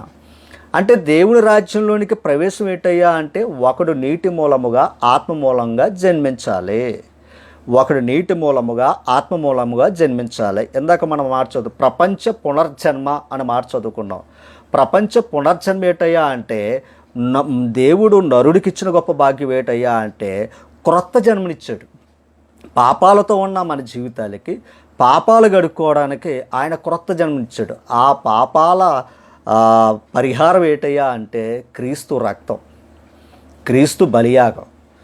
ఆయన మరణించి సమాధి చేయబడి తిరిగి లేచి వెళ్ళాడు ఆయన. అలా క్రీస్తును నమ్మి బాప్తిసం పొందితే మనం క్రొత్త జన్మను పొందాం. క్రొత్త జన్మ ద్వారా దేవుని రాజ్యంలోకి ప్రవేశింపబడ్డాం. వాక్యాన్ని బట్టి సుమా, వాక్యాన్ని బట్టి అంటే దేవుని రాజ్యానికి ప్రవేశం ఏంటయ్యా అంటే బాప్తిసం పొందిన వారు దేవుని రాజ్యంలో ప్రవేశించబడ్డారు అని ఇక్కడ రుజువు ఉంది. మీరు అంటే ఇప్పుడు దేవుని రాజ్యాల్లో ఎవరు చేర్చబడ్డారయ్యా అంటే ఒకడు నీటి మూలముగా ఆత్మ మూలంగా బాప్తిసం పొందినవాడు మాత్రమే దేవుని రాజ్యంలోకి ప్రవేశం. ఆయన రాజే. గమనించాలి. ఈ బాప్తిసం అనేది ఆత్మ సంబంధమైనది. గమనించాలి. ఇప్పుడు ఇంకొక వచనాన్ని కూడా మీకు చూపిస్తాను. ఇంకో మాట కూడా మీకు చూపిస్తాను. ఇంకొక మాట కూడా యేసు ప్రభు లోకా సువార్త 7వ అధ్యాయంలో ఒక మాట చెప్తూ బాప్తిస్మిచ్చి యోహాను గురించి మాట్లాడుతూ 28వ వచనంలో మాట్లాడుతూ స్త్రీలు కనిన వారిలో యోహాను కంటే గొప్పవాడు ఎవడనూ లేడు. స్త్రీలు కనిన వారిలో యోహాను కంటే గొప్పవాడు ఎవ్వడో లేడంట. అంత డిక్లేర్ చేశారు యోహాను గారిని యేసుప్రభువే. చూడండి, అయినను దేవుని రాజ్యములు అల్పుడైన వాడు అతని కంటే గొప్పవాడని మీతో చెప్పుచున్నాను అన్నాడు. అంటే ఇప్పుడు దేవుని రాజ్యంలో ఉన్నవాడు యోహాను కంటే గొప్పవాడు. ఎందుకు అంటే యోహాను తల్లి కడుపు నుండి వచ్చాడు, భౌతికమైన శరీర ధర్మం నుండి వచ్చినవాడు. కానీ దేవుడు రాజ్యంలో అల్పుడైన వాడు గమనించాలి ఆత్మ సంబంధిగా పుట్టాడు. ఇప్పుడు శరీరం గొప్పదా ఆత్మ గొప్పదా అంటే ఆత్మ గొప్పది. అందుకు అల్పుడు గమనించాలి. మన బిడ్డల్లో కూడా వికలాంగులు పుడతారు, మానసిక రోగులు పుడతారు, గమనించాలి. అయినా మన బిడ్డలే. అట్లాగే కొందరికి సత్యం తెలియక, ఒకవేళ కొందరికి చెవులు వినబడక, కళ్ళు వినబడక వారు ప్రభుని నమ్మి బాప్తిసం పొందారనుకోండి, అంటే కొందరికి నమ్మటానికి కూడా ఆధారాలు ఉండవు, అయినా బాప్తిసం పొందారనుకోండి, ఖచ్చితంగా ఆయన దేవుని బిడ్డగా మార్చబడతాడు. ఓకేనా? ఇప్పుడు బాప్తిసం ఎంత గొప్పదయ్యా అంటే యోహాను కంటే గొప్పవాడు దేవుని రాజ్యంలో ఉన్నవాడు అని చెప్పడం జరిగింది. సరే, ఇవన్నీ మీకు వివరిస్తూనే ఉన్నాను. ఇంకా చాలా విషయాలు ఉన్నాయి. క్లుప్తంలోకి మనం వెళ్దాం. సమయభావాన్ని బట్టి కొంచెం క్లుప్తంలోకి వెళ్దాం. ఇప్పుడు ఆయన రాజ్యం గురించి కొన్ని విషయాలు వచనాలు చెప్పడం జరిగింది. ఇక ఆయన రాజ్యం వచ్చిందని కొలసీ పత్రికలో 1:13 చదువుకోండి.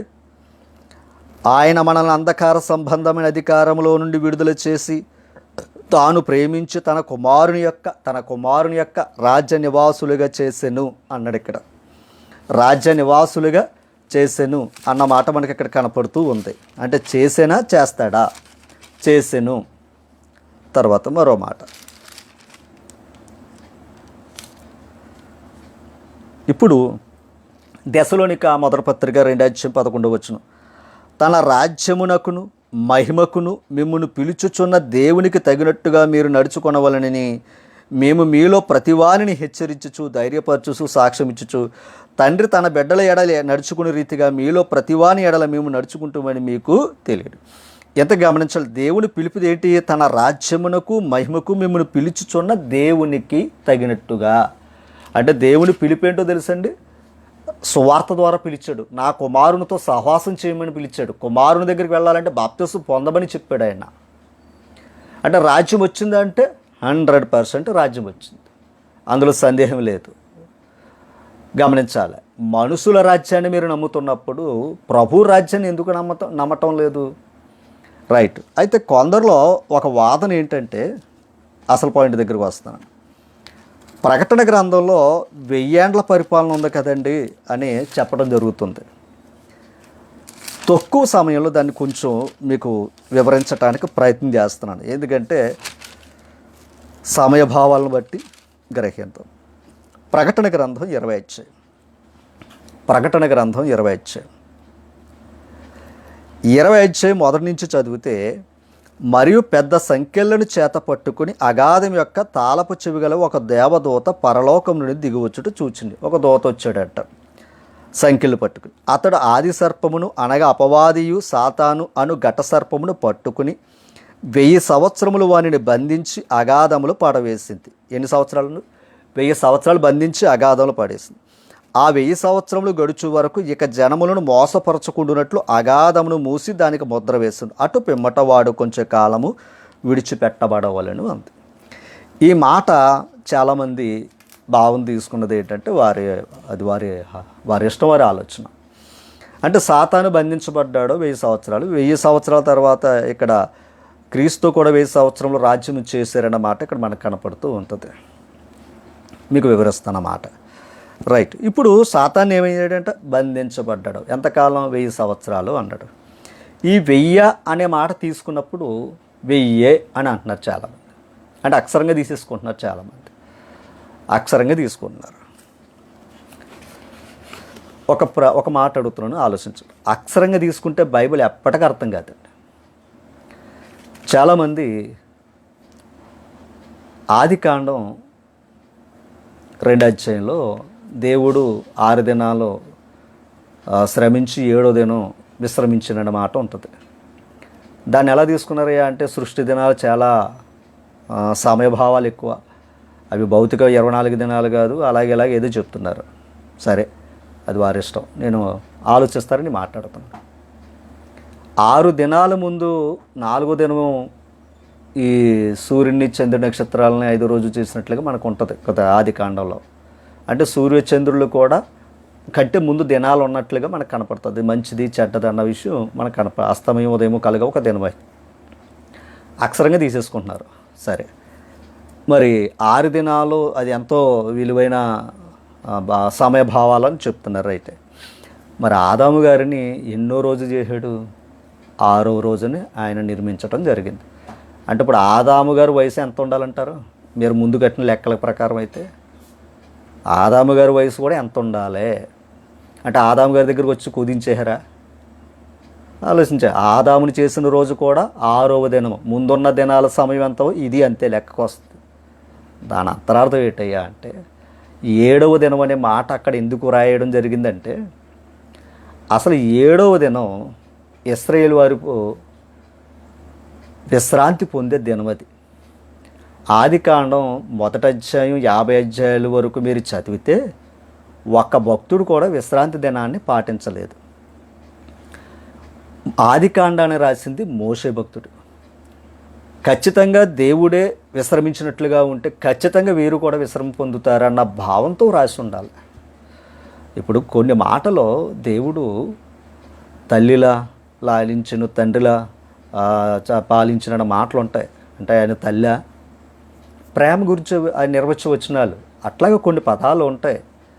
ఆ కొన్ని పదాలు అవి మనం అక్షరంగా తీసుకోకూడదు, భావాలు తీసుకోండి. దానియేలు గ్రంథంలో చెట్టు కనబడ్డదే, జంతువులు కనబడ్డాయి, ప్రతిమ కనబడ్డదే. అవన్నీ ఏంటి? భావాలు తీసుకోవాలి. భావాలు తీసుకుంటే జ్ఞానం బయటకు వస్తుంది. మరలా అనుకోదు. ఆదికాండంలో ఉన్న దినాలు మాత్రం సృష్టి దినాలు కావు. అవి ఏవో కోట్ల కోట్ల కోట్ల కోట్ల సంవత్సరాలు కావు. మళ్ళీ ఎప్పుడైనా నేను మాట్లాడతాను దాని విషయంలో. రైట్. ఇప్పుడు అక్కడ 7వ దినం ఉంది కదా అనుకుని చాలామంది ఆ 7వ దినం దేవుడు విశ్రమించాడు. దేవునికి విశ్రాంతితో పని ఏంటండి అసలు? దేవుడు నిన్ను కాపాడువాడు, కునుకడు, విశ్రమించడు నువ్వే చెప్తున్నావు, మళ్ళీ విశ్రాంతితో పని ఏంటి ఆయనకి? ఆలోచించేయాలి. రైట్. ఇక్కడ నేను ముందుకు వెళ్తాను. ఇప్పుడు నా సబ్జెక్ట్ అది కాదు, ఇది వివరించాలి. ఇక్కడ 1000 ఏండ్లు అనే మాట వాడాడు. ఇంకా 1000 సంఖ్యకాడికి వెళ్ళిపోయారు. రెబ్గాను 1000 కొలది తల్లివవుదువమ్మా అని దీవించారు. 1000 అనే మాటకు అర్థం ఏంటి? ఆయన సన్నిధిలో ఒక దినము గడుపుట 1000 దినముల కంటే శ్రేష్టం అన్నాడు. అంటే 1000 అనేది దీర్ఘాయువును లేదా దీర్ఘకాలాన్ని సూచిస్తుంది, ఎక్కువ కాలాన్ని సూచిస్తుంది 1000 అనే మాటకు అర్థం. ఆ భావంతో తీసుకోండి, వాక్యం అర్థమవుతుంది. సరే, మీకు ఇంకో పాయింట్ చెప్తున్నాను. 1000 సంవత్సరాలు బంధించబడ్డదు అన్నట్టు. సరే, యేసు ప్రభు సాతాన్ని బంధించాడా లేదా చెప్పండి నాకు. యేసు ప్రభు సాతాన్ని బంధించాడా లేదా? ఆయన మరణంతో సాతాన్ని ఏం చేశాడు? చితకు త్రొక్కాడు. అది బంధించటం అంటే. ఓకేనా? ఆయన ఎప్పుడైతే మరణించాడో సాతాను తొక్కాడు అక్కడ. ఆ శిలువ మీద ఆయన చనిపోవడం అనుకున్నాడు కాదు, సాతాను అధికారాన్ని తొక్కేశాడు అక్కడ. గమనించాలి. అక్కడి నుంచి క్రీస్తు అధికారం. అప్పటి వరకు క్రీస్తుకి అధికారం లేదండి. తండ్రి ఇచ్చిన పనులు చేసుకుంటూ వచ్చాడు. ఆయన తిరిగి లేచిన తర్వాత పరలోకమందును భూమి మీద ఉన్న సర్వాధికారాలు ఉన్నాయన్నాడు ఆయన. అంతకుముందు సాతాను వచ్చేవన్నాడు, ఈ లోకరాజ్యాలని ఆయనకి ఇస్తాను నమస్కరించు అన్నాడు. నువ్వు ఇచ్చేదేంటి? నా తండ్రి వాళ్ళు. తండ్రి ఇచ్చేది ఎలా ఉంది? పరలోకమందును భూమి మీద ఉన్న సర్వాధికారం. అది పొందడానికి ఆయన వచ్చాడు. ప్రధానులకును అధికారులకును అందరికంటే గొప్పవాడు క్రీస్తు, ఆయన చేసిన కార్యమును బట్టి. రైట్. ఇక్కడ 1000 అనే మాట తీసుకుంటే దయించి మిమ్మల్ని ప్రేమతో 1000 అనే సంఖ్య తీసుకోవద్దు. 1000 అనే మాటకి ఏంటంటే దీర్ఘకాలాన్ని సూచిస్తుంది. రైట్. 4వ వచనం. అంతటి సింహాసనమును చూచితిని, వాటి మీద ఆసీనులైండు వారికి విమర్శ చేయుటకు అధికారం ఇవ్వబడును. మరియు క్రూర మృగముకైనను దాని ప్రతిమకైనను నమస్కారము చెయ్యక తమ నొసలయందు కానీ చేతులందు కానీ దాని ముద్ర వేయించుకొని వారిని యేసు విషయమే తమిచ్చిన సాక్ష్యము నిమిత్తము దేవుని వాక్యము నిమిత్తం శిరఛేదనము చేయబడిన వారి ఆత్మలు చూచితిని అంటున్నాడు ఇక్కడ. అంటే క్రూర మృగము అంటే సాతానికి సాదృశ్యంగా ఉంది. అంటే వాడు ఎవరిలో ప్రవేశించాడో గమనించాలి. ఇప్పుడు ఆది సర్పం అన్నాడు, అంటే పామ సాతాను అంటే పామ, ఆనాడు అలాగ వచ్చాడు. ఇప్పుడు సర్పానికి ఎలాగైతే చెప్తుంటుందో ఆడికి అలాంటి తెలివితేటలు ఉన్నాయి, ఆ భావం అది. అంతేగాని సర్పంలా వస్తాడని మాత్రం తీసుకోకుండా దయించి, ఎందుకంటే సాతాను గడు సర్పం కాదు.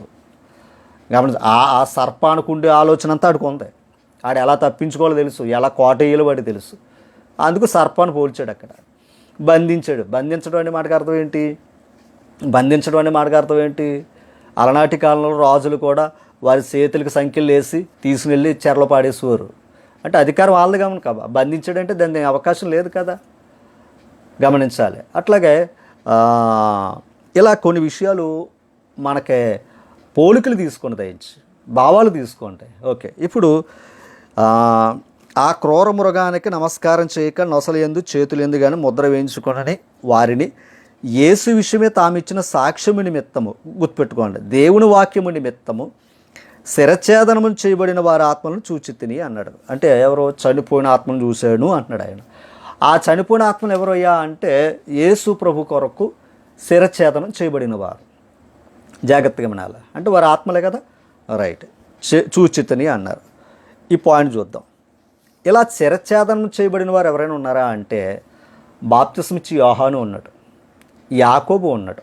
అపోస్తుల కార్యాలు 12 అధ్యాయాలకు వెళ్తే యాకోబు తల నరికేశారు, బాప్తిస్మిచ్చి యోహాను తల నరికాడు. దాన్ని అర్థం చేసుకోవాలి. వారు ఎవరి నిమిత్తం అయ్యా అంటే ప్రభు నిమిత్తం. ఇలా అనేకులు ఉండొచ్చు, లేఖనాల్లో అందరి గురించి రాలేదు, కానీ అనేకులు హతసాక్షులైన వారు కూడా ఉన్నారు. ఓకేనా? యేసుప్రభుని ఒక్కడే కదని సిలివేస్తా అనేకులను వేశారు. అట్లాగా అనేకులను చాలా క్రూరంగా శిక్షించినట్లుగా లేఖనాలు ఉన్నాయి, హతసాక్షులు అయిపోయారు. అలాంటి ఆత్మను చూశాడంట ఎవరో యోహాన్ గారు. ఇప్పుడు చూద్దాం.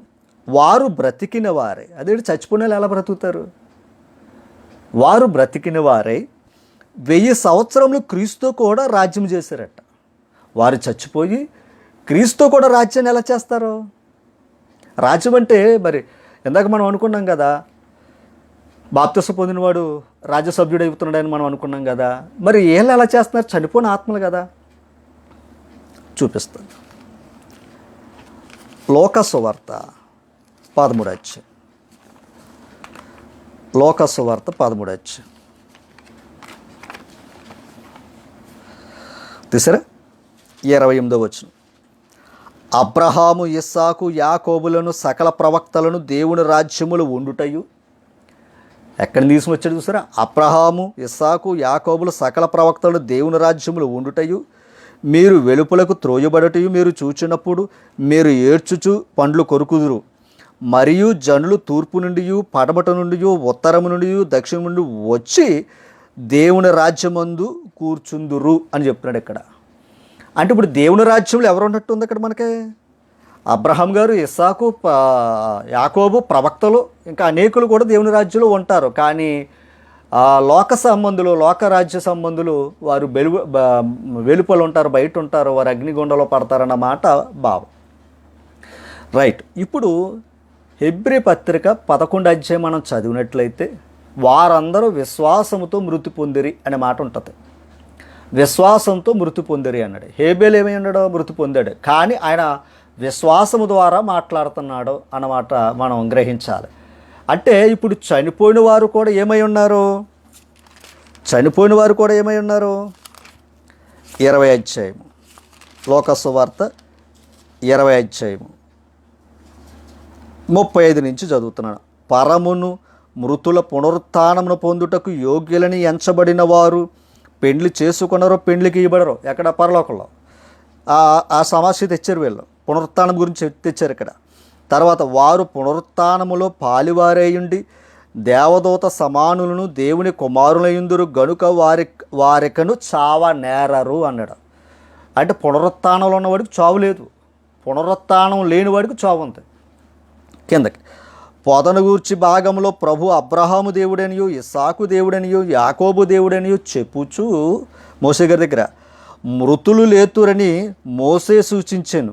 గమనించాలి, మృతులు లేతురని మోసే. ఇంతకే మోసే గారితో దేవుడు మాట్లాడుతున్నప్పుడు నేను ఎవరి దేవుడు అని చెప్పాడు ఆయన? అబ్రహాము దేవుడును, ఇస్సాకు దేవుడును, యాకోబు దేవుని చెప్తున్నాడు.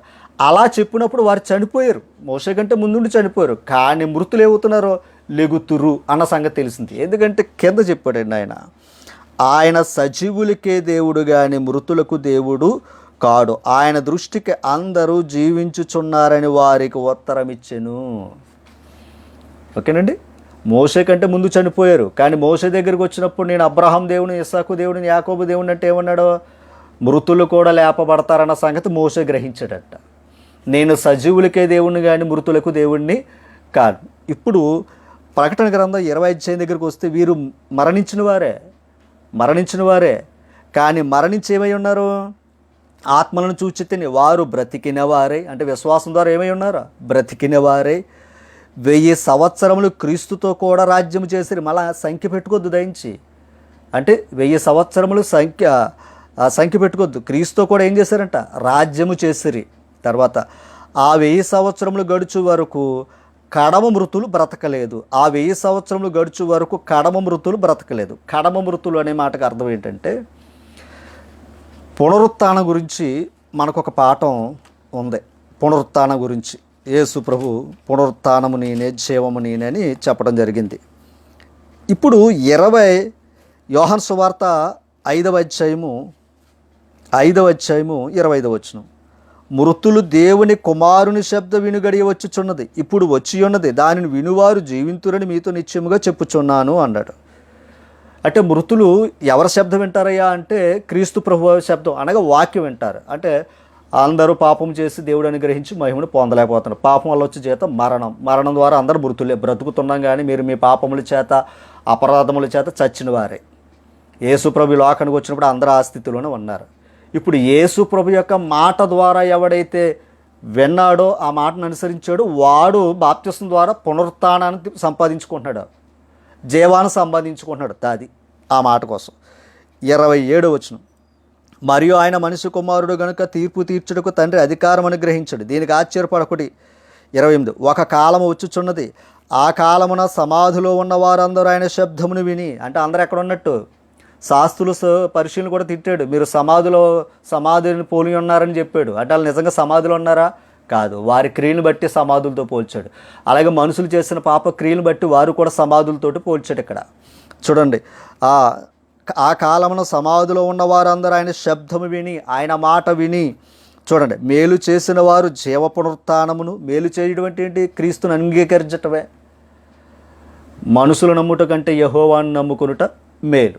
ఓకేనా? దేవుని నమ్ముకోవటమే మేలు. అలా దేవుని మాట విని అనుసరించి వారు జీవ పునరుత్థానమునకును, ఆ కీడు చేసిన వారు తీర్పు పునరుత్థానమును బయటకు వస్తారు. దాని అర్థం ఏంటంటే, ఇది మళ్ళీ చచ్చిపోయిన తర్వాత, అందరూ చచ్చిపోయిన తర్వాత మళ్ళీ ప్రభు వచ్చాక మళ్ళీ సమాధుల లెగుతారు. ఇలా ఏవో విషయాలు ఉన్నాయి. నేను ఓ మాట అడుగుతున్నానండి ప్రేమపూర్వకంగా. ధనవంతుడు దరిద్రుడు పాఠం ఉంది. ధనవంతుడు దరిద్రుడు ఉన్నాడు. ఆల్రెడీ ధనవంతుడు ఏం చేస్తున్నాడు చెప్పండి నాకు? చనిపోయాడు. ధనవంతుడు ఏం చేస్తున్నాడు? బాధపడుతున్నాడు. ఇప్పుడు అతను ఎందుకు బాధపడుతున్నాడు అంటే ప్రవక్తల మాట వినలేదు ఆయన, అతని ఇష్టానుసారంగా జీవించాడు.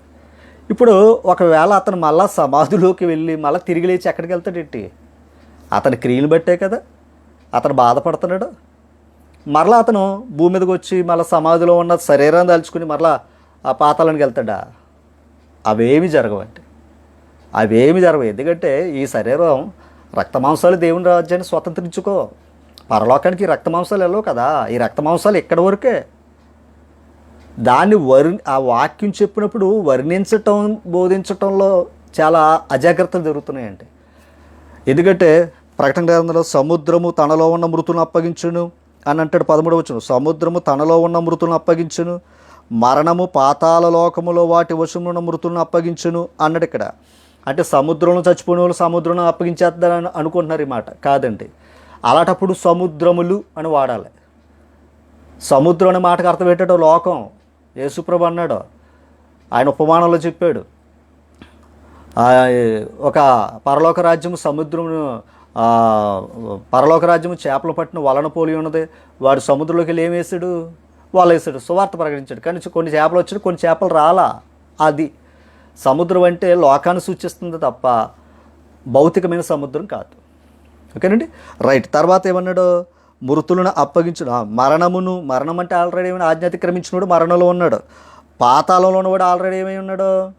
బాధపడుతున్నాడు. ఇప్పుడు వాటిని వాటి వశంలో ఉన్న మృతులను అప్పగించాడు. వారిలో ప్రతివాడు తన క్రియల చొప్పున ఆల్రెడీ తీర్పు పొందెను. మరణము మృతుల లోకమును అండర్లైన్ చేసుకోండి, మరణమును మృతుల లోకమును అగ్నిగుండములో పడవేయబడెను. ఇప్పుడు ఎక్కడ పడుతున్నాడు చెప్పండి వాళ్ళని. ఈ అగ్నిగుండము రెండవ మరణము. ఈ అగ్నిగుండము రెండు అంటే పాతాళంలో ఉన్నవారు ఇప్పుడు ఎక్కడ పడుతుందో తెలుసా? అగ్నిగుండాలు వేస్తున్నాడు. పాతాళ కంటే కఠినమైనది ఈ అగ్నిగుండం. గమనించాలి. ఇక్కడికి ఈ విషయాలు చెప్పడం జరిగిందండి. ఇప్పుడు మనం 5వ వచనం కాడికి వెళ్దాం, పైకి 20వ అధ్యాయం 5వ వచనం. ఆ 1000 సంవత్సరము గడుచు వరకు మృతులు బ్రతకలేదు, కడమ మృతులు బ్రతకలేదు. ఎవరయ్యా అంటే ఇందాక ఆ మేలు చేసిన వారు జీవ పునరుత్థానమును, కీడు చేసిన వారు తీర్పు పునరుత్థానం, వాళ్ళనమాట. వాళ్ళు తిరిగి లేవాల్సిన పని లేదు కదా. రైట్. తర్వాత ఇది మొదటి పునరుత్థానము. ఈ మొదటి పునరుత్థానములో పాలుగలవారు, ఈ మొదటి పునరుత్థానములో పాలుగలవారు ధన్యులు. అసలు పునరుత్థానం ఏంటి? బాప్తిసం.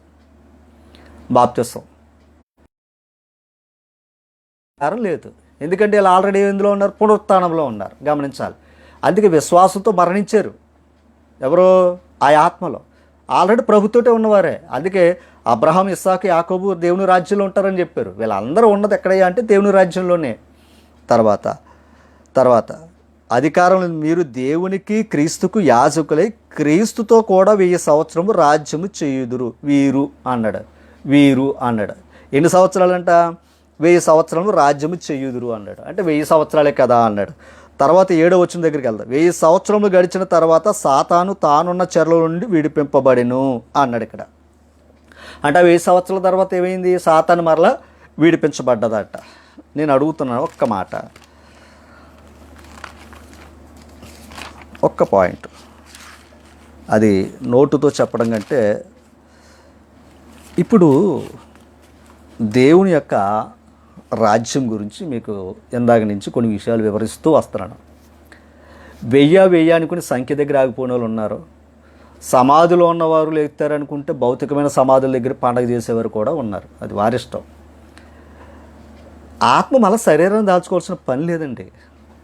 ఒకవేళ మనం క్రీస్తు వచ్చాడు అనుకోండి, మనం దేహాలతో ఉంటే ఈ దేహం విడవలసిందే, ఆత్మ వెళ్ళిపోద్ది.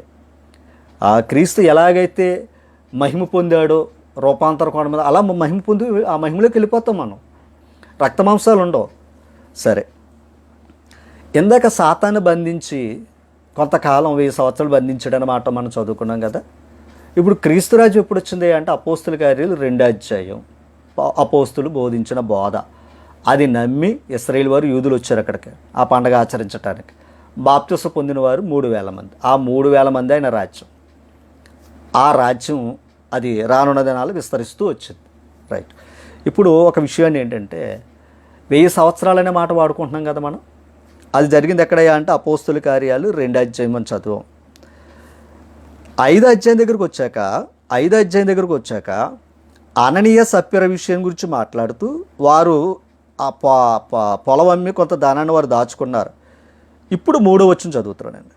అప్పుడు పేతురు, అననీయ, నీ భూమి వెలలో కొంత దాచుకుని పరిశుద్ధాత్మను మోసపుచ్చుటకు సాతాను ఎందుకు నీ హృదయమును ప్రేరేపించును.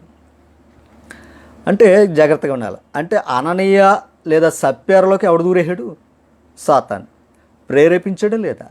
మరి 1000 సంవత్సరాల వరకు కూడా ఆగాలి కదా.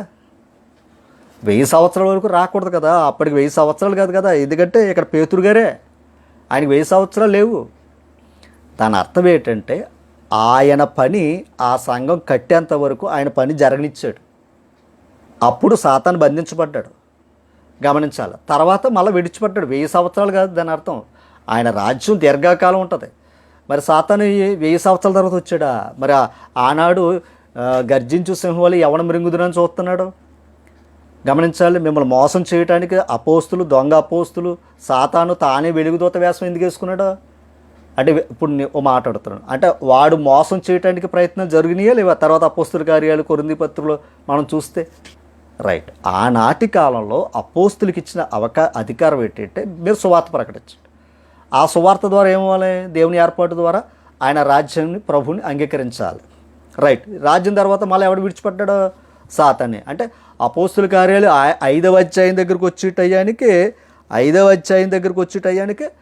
అననీయ చోటిచ్చాడు. అంటే క్రైస్తవుడు చోటిచ్చాడు సాతానికి. అంటే ఎంత త్వరగా వచ్చాడు చూసుకోండి. గమనించాలి. అంటే సాతానుడు ఉన్నాడా లేడా? 1000 సంవత్సరాల తర్వాత బయటకు వచ్చాడా? అంతకాలం వాడు ఆగుతాడా? ఇంకొక మాట, ఆయన దృష్టిలో ఒక దినం 1000 దినాలని మనం అనుకున్నాం. సాతాన్ గారు కూడా 1000 దినాలు మనం అనుకుంటున్నాం, 1000 దినాలు బంధించబడ్డాడని మనం అనుకుంటున్నాం. కాదండి, ఆడికి సమయము కొంచెమే ఉందని పరిగెడుతున్నాడంట. ఆడికి ఒకవేళ కొంతకాలం దేవుడిస్తే, ఇప్పుడు ఇంచుమించు 2000 సంవత్సరాలు అయింది ప్రభు వచ్చి. ఇప్పుడు నేను అడుగుతున్నా, 2000 సంవత్సరాల నుంచి ఆడు ఎంత పని చేస్తున్నాడో తెలుసా? క్రైస్తవులు ఎక్కువ పని చేస్తున్నారా, సాతాను ఎక్కువ పని చేస్తున్నాడా? గమనించండి, ఆడు అంత ప్రణాళికలతో ఉన్నాడు వాడు. కనుక సాతాను 1000 సంవత్సరాలు బంధించడానికి ఆడు మనిషి కాదు. అక్కడ ఏంటంటే ఆయన కొంతకాలం బంధించాము,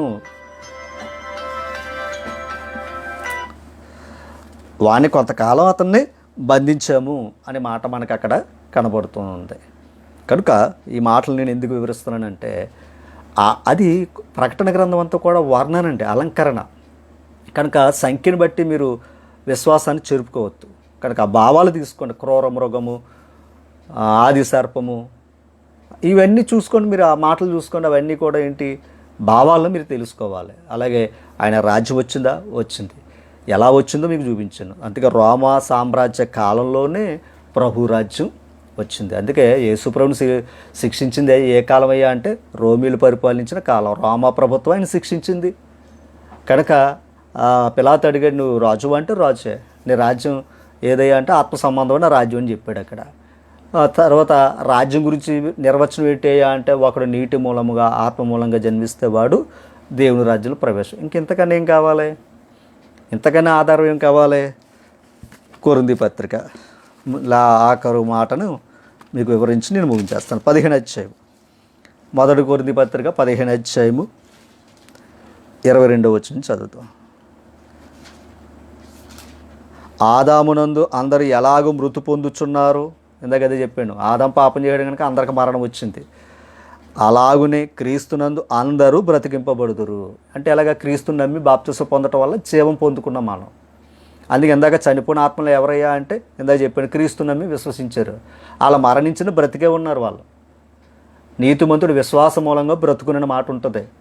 తర్వాత ప్రథమ ఫలము క్రీస్తు, ప్రథమ ఫలం క్రీస్తు. తరువాత క్రీస్తు వచ్చినప్పుడు ఆయన వారు బ్రతికింపబడుదురు, ఆయన వారు బ్రతికింపబడుదురు. గమనించాలి. అటు తర్వాత ఆయన సమస్తమైన ఆధిపత్యమును, సమస్తమైన అధికారమును, బలమును కొట్టివేసి తన తండ్రైన దేవునికి రాజ్యము అప్పగించును. యేసుప్రభు వచ్చి ఇప్పుడు ఏదో అప్పగిస్తాడో తెలుసా? రాజ్యాన్ని అప్పగించటానికి వస్తున్నాడు. రాజ్యం జరుగుతుంది భూమి మీద. మళ్ళీ చెప్తున్నా, రాజుగా వచ్చుచున్నావా, రాజ్యం తెస్తావా అని కాదండి. రాజ్యాన్ని పట్టుకెళ్ళి తండ్రికి అప్పగించడానికి వచ్చాడు. ఆయన ముందు వచ్చింది ఎందుకంటే రాజ్య పరిపాలన చేయటానికి వచ్చాడు ఆయన. ఈ ప్రపంచంలో గమనించి ఇందాక చెప్పుకున్నాం, ఆనాటి మానవజాతి కొందరు పరిధిలో కొన్ని దేశాలు, రాష్ట్రాలుగా రాజ్య పరిపాలన చేశారు. కానీ క్రీస్తు సర్వము రాజ్య పరిపాలన చేస్తున్నాడు ఆయన. చూసుకోండి, అక్కడ ఆ మాట చెప్తున్నాను. దేవునికి రాజ్యమును అప్పగించును, అప్పుడు అంతము వచ్చును. అంతం ఎప్పుడు వస్తుందో తెలుసా? తండ్రికి ఈ రాజ్యాన్ని అప్పగిస్తాడు, అంటే పరిశుద్ధుని అప్పగిస్తాడు. మరణించిన వారు తిరిగి లేపుతారు. ఎక్కడండి? సమాధిలోంచి కాదు సుమా, సమాధిలోంచి కాదు. అలాగైతే నోవాహు కాలంలో ఎంతమంది చచ్చిపోయారండి? మరి అలా అందరూ కూడా ఇప్పుడు మనం ఇల్లు కట్టేసుకున్నప్పుడు ఇక్కడి నుంచి లేపుతారా? ఆలోచించండి. అది కానే కాదు. ఎప్పుడైతే నరుడు మరణించాడో, దేవునికి వ్యతిరేకంగా ఉంటే పాతాళానికి వెళ్తాడో, దేవునికి నీతిమంతుడైతే పరదేశంలో ఉంటాడో, ఇది యేసుప్రభు చెప్పిన విషయం. మరలా వచ్చి శరీరం లేకుండా ఆయన కనపడలేడా? ఈడెవడో తెలియదు అతనికి. మనకు కావాలి, ఓకేనండి, రుజువు మనకు కావాలి. చూసుకోండి, తర్వాత మాట ఉంది. ఎందుకనగా తన శత్రువులందరినీ, ఆ శత్రువులు ఎవరో? ఆకాశ మండలం ఉన్న దురాత్మలన్నీ దూరిని, సాతానుగడి దూతలందరినీ దూరాడు. ఎఫెసీ పత్రిక ఆరాధ్యని చెప్పింది అదే. వారిని ఎదిరించుటకు మీరు శక్తి గల వాక్యాన్ని లేదా ఆత్మకట్గానే ఇవన్నీ చెప్పడం జరిగింది. తన పాదముల క్రింద ఉంచు వరకు ఆయన రాజ్య పరిపాలన చేయించుండండి. మన శత్రువుని ఏం చేస్తున్నాడు? ఆయన త్రొక్కుతున్నాడు. త్రొక్కి ఏం చేస్తున్నాడు? రాజ్య పరిపాలన చేస్తున్నాడు. అంటే ఇప్పుడు రాజ్య పరిపాలన ఉందా అంటే ఉంది. అందుకే సమాధానకర్త యగు దేవుడు సాతానును మీ కాళ్ళ క్రింద, నువ్వు క్రీస్తులో ఉంటే ఆయన రాజ్యంలో సాతాను తొక్కినట్టే. అందుకే అంధకార సంబంధమైన అధికారములో నుండి తాను ప్రేమించిన తన కుమారుని యొక్క రాజ్య నివాసులుగా చేశాను. అంతా దేవుని రాజ్యంలో ఉండటం ఏంటంటే సాతాను అధికారం నుంచి దాటుకుని వచ్చామని అర్థం, మరణం నుండి జీవంలోకి వచ్చామని అర్థం. అయ్యో చూసుకోండి ఆ మాట. ఇప్పుడు ఏం చేస్తున్నాడు యేసుప్రభు? ఇప్పుడు ఏం చేస్తున్నాడు? రాజ్య పరిపాలన చేస్తున్నాడు. ఓకేనా? తర్వాత చూడండి, కడపట నశింప చెయ్యబడు శత్రు మరణం. చివరి ఎవడయ్యా అంటే శత్రు మరణం. ఎవరయ్యా శత్రువు అంటే సాతానుడే. దేవుడు సమస్తమును క్రీస్తు పాదముల క్రింద లోబరిచి ఉంచెను. సమస్తము లోబరిచిబడి ఉన్నదని చెప్పినప్పుడు ఆయనకు సమస్తము లోబరిచిన వాడు తప్ప సమస్తము లోబరచబడి ఉన్నదన్న సంగతి విషితమయ్య అన్నాడు ఇక్కడ. కనుక గ్రహించడం దయించి ఇప్పుడు యేసుప్రభు రాకడొస్తే, ఆయన వస్తే రాజ్యాన్ని అప్పగిస్తాడట. మరి భూమి మీద ఏం జరుగుతుందయ్యా అంటే రాజ్య పరిపాలన జరుగుతుంది. ఆ రాజ్యం ఎవరయ్యా అంటే ఒకడు నీటి మూలముగా ఆత్మూలంగా జన్మించిన వాడు రాజ్యంలోనికి ప్రవేశం. కనుక ఆ రాజ్యం యొక్క గొప్ప భాగ్యం ఏంటయ్యా? యోహాను కంటే గొప్పవాడు రాజ్యంలో ఉన్న రాజ్య సంబంధి. కనుక దావీదు రాజ్యాన్ని, ఆ సౌలు రాజ్యాన్ని లేదా సొలొమోను గారి రాజ్యాన్ని రాజుల గురించి తెలుసుకున్నారు. కానీ క్రీస్తు రాజ్యం గురించి కూడా ఇదే గ్రంథంలో ఉంటాయి. కనుక అత్యల్పులైన మనుషుల గురించి, వారి రాజరికాలు, రాజ్యం గురించి నేర్చుకున్న మీరు క్రీస్తు రాజ్యం కూడా లేఖనాల్లో ఉంటాయి. మరి ఆ విషయాన్ని ఎందుకు గ్రహించరు? కనుక ఆయన మళ్ళా వచ్చి మళ్ళా 1000 ఏండ్ల పరిపాలన ఏమీ లేదు. ఆల్రెడీ 1000 ఏండ్ల పరిపాలన జరుగుతున్నది. 1000 ఏండ్లు అనే మాటకు అర్థం ఏంటయ్యా అంటే దీర్ఘకాలానికి సాదృశు. ఆయన పరిపాలన చేస్తున్నాడు, ఆయన సాతాన్ని తొక్కుతున్నాడు, మరలాడు వస్తున్నాడు. ఎందుకంటే మన అవిశ్వాసం బట్టి ఆడు వస్తున్నాడు. అందుకే పౌలు గారు చెప్పాడు, మరలా అవ్వ సర్పం చేత ఎలా మోసపడ్డదో సంఘాల గురించి కూడా ఆయన చింత పెట్టుకున్నాడు. ఆల్రెడీ ఆయన బాధపడుతున్నాడు, అందరు కూడా చోటిచ్చేశారు. దేమా ఈ లోకమును స్నేహించి నన్ను విడిచి వెళ్ళిపోయాడు. అర్థం చేసుకుని దయించి. కనుక ఇలా ఎన్నో విషయాలు ఇంకా ఉన్నాయి. కాకపోతే ఏంటంటే కొంచెం పరిధి సమయభావాలు ఉన్నాయి కనుక నేను గుర్తించి మరి ఆయన రాజ్యం గురించి నేను వివరించాను. మనుషుల రాజ్యాన్ని మీరు నమ్ముతున్నారు. దావీదు రాజు అంటే నువ్వు నమ్ముతున్నావు, చూడపోయినా నమ్ముతున్నావు. రాజ్యం ఉందంటే నమ్ముతున్నావు వాక్యం బట్టి. అలాగే క్రొత్త నిబంధనలో కూడా ఆయన రాజ్య పరిపాలన విషయాలు చెప్పాడు. కనుక మరలా మీరు పరలోకమందున మా తండ్రి నీ నామ పరిశుద్ధపరచబడునుగాక, నీ రాజ్యము వచ్చునుగాక అని ఇప్పుడు అనకూడదు. అది ఇప్పుడు అనవలసిన మాట మాత్రం కాదు. కనుక బిడ్డకి పెళ్లి చేసి మన బిడ్డ ఒక ఇంటికి కోడలైనప్పుడు లేదా ఒక భర్తకు భార్య అయినప్పుడు మళ్ళా నా బిడ్డకు పెళ్లి చేయాలి బాబు అని అన్నాం అనుకోండి, ఎలాగుంటుంది? హాస్యాస్పదం. అట్లాగే ఆ బిడ్డ చిన్నప్పుడైతే వివాహం చేయాలని చూస్తున్నాం అంటే తప్పు కాదు. వివాహం అయిపోయిన తర్వాత నా బిడ్డకు వివాహం చేయాలనుకోవడం ఎంత అజ్ఞానమో. అలాగే రాజ్యం వచ్చిన తర్వాత రాజ్యం వచ్చునుగాక అంటే అదే అజ్ఞానంలో ఉంటారు. కనుక దీన్ని తెలుసుకుని సరిదిద్దుకుంటే మంచిది. ప్రతి వారు కూడా వాక్యాధారాలు మీకు చూపించాం, నమ్మిన నమ్మకం. 1000 ఏండ్ల పరిపాలన అంటే మళ్ళీ ఆయన వచ్చి ఇదంతా నాశనం చేసి ఏం కాదు. క్రొత్త ఆకాశం క్రొత్త భూమి ఏంటి అంటే ఆయన సంఘమే, ఆయన శరీరమే. కనుక ఎవడైనా క్రీస్తునందున్న ఎడల వాడు నూతన సృష్టి. ఆ నూతన సృష్టి ఏంటి అంటే బాప్తిసం ద్వారా క్రొత్త జీవితం పొందుకో. ఈ మాటలు విన్న మిమ్మల్ని అందరినీ దేవుడు దీవించాలని కోరుతూ, మా గురించి ప్రార్థించాలని కోరుతూ అందరికీ నా హృదయపూర్వక వందనాలు. Thank you.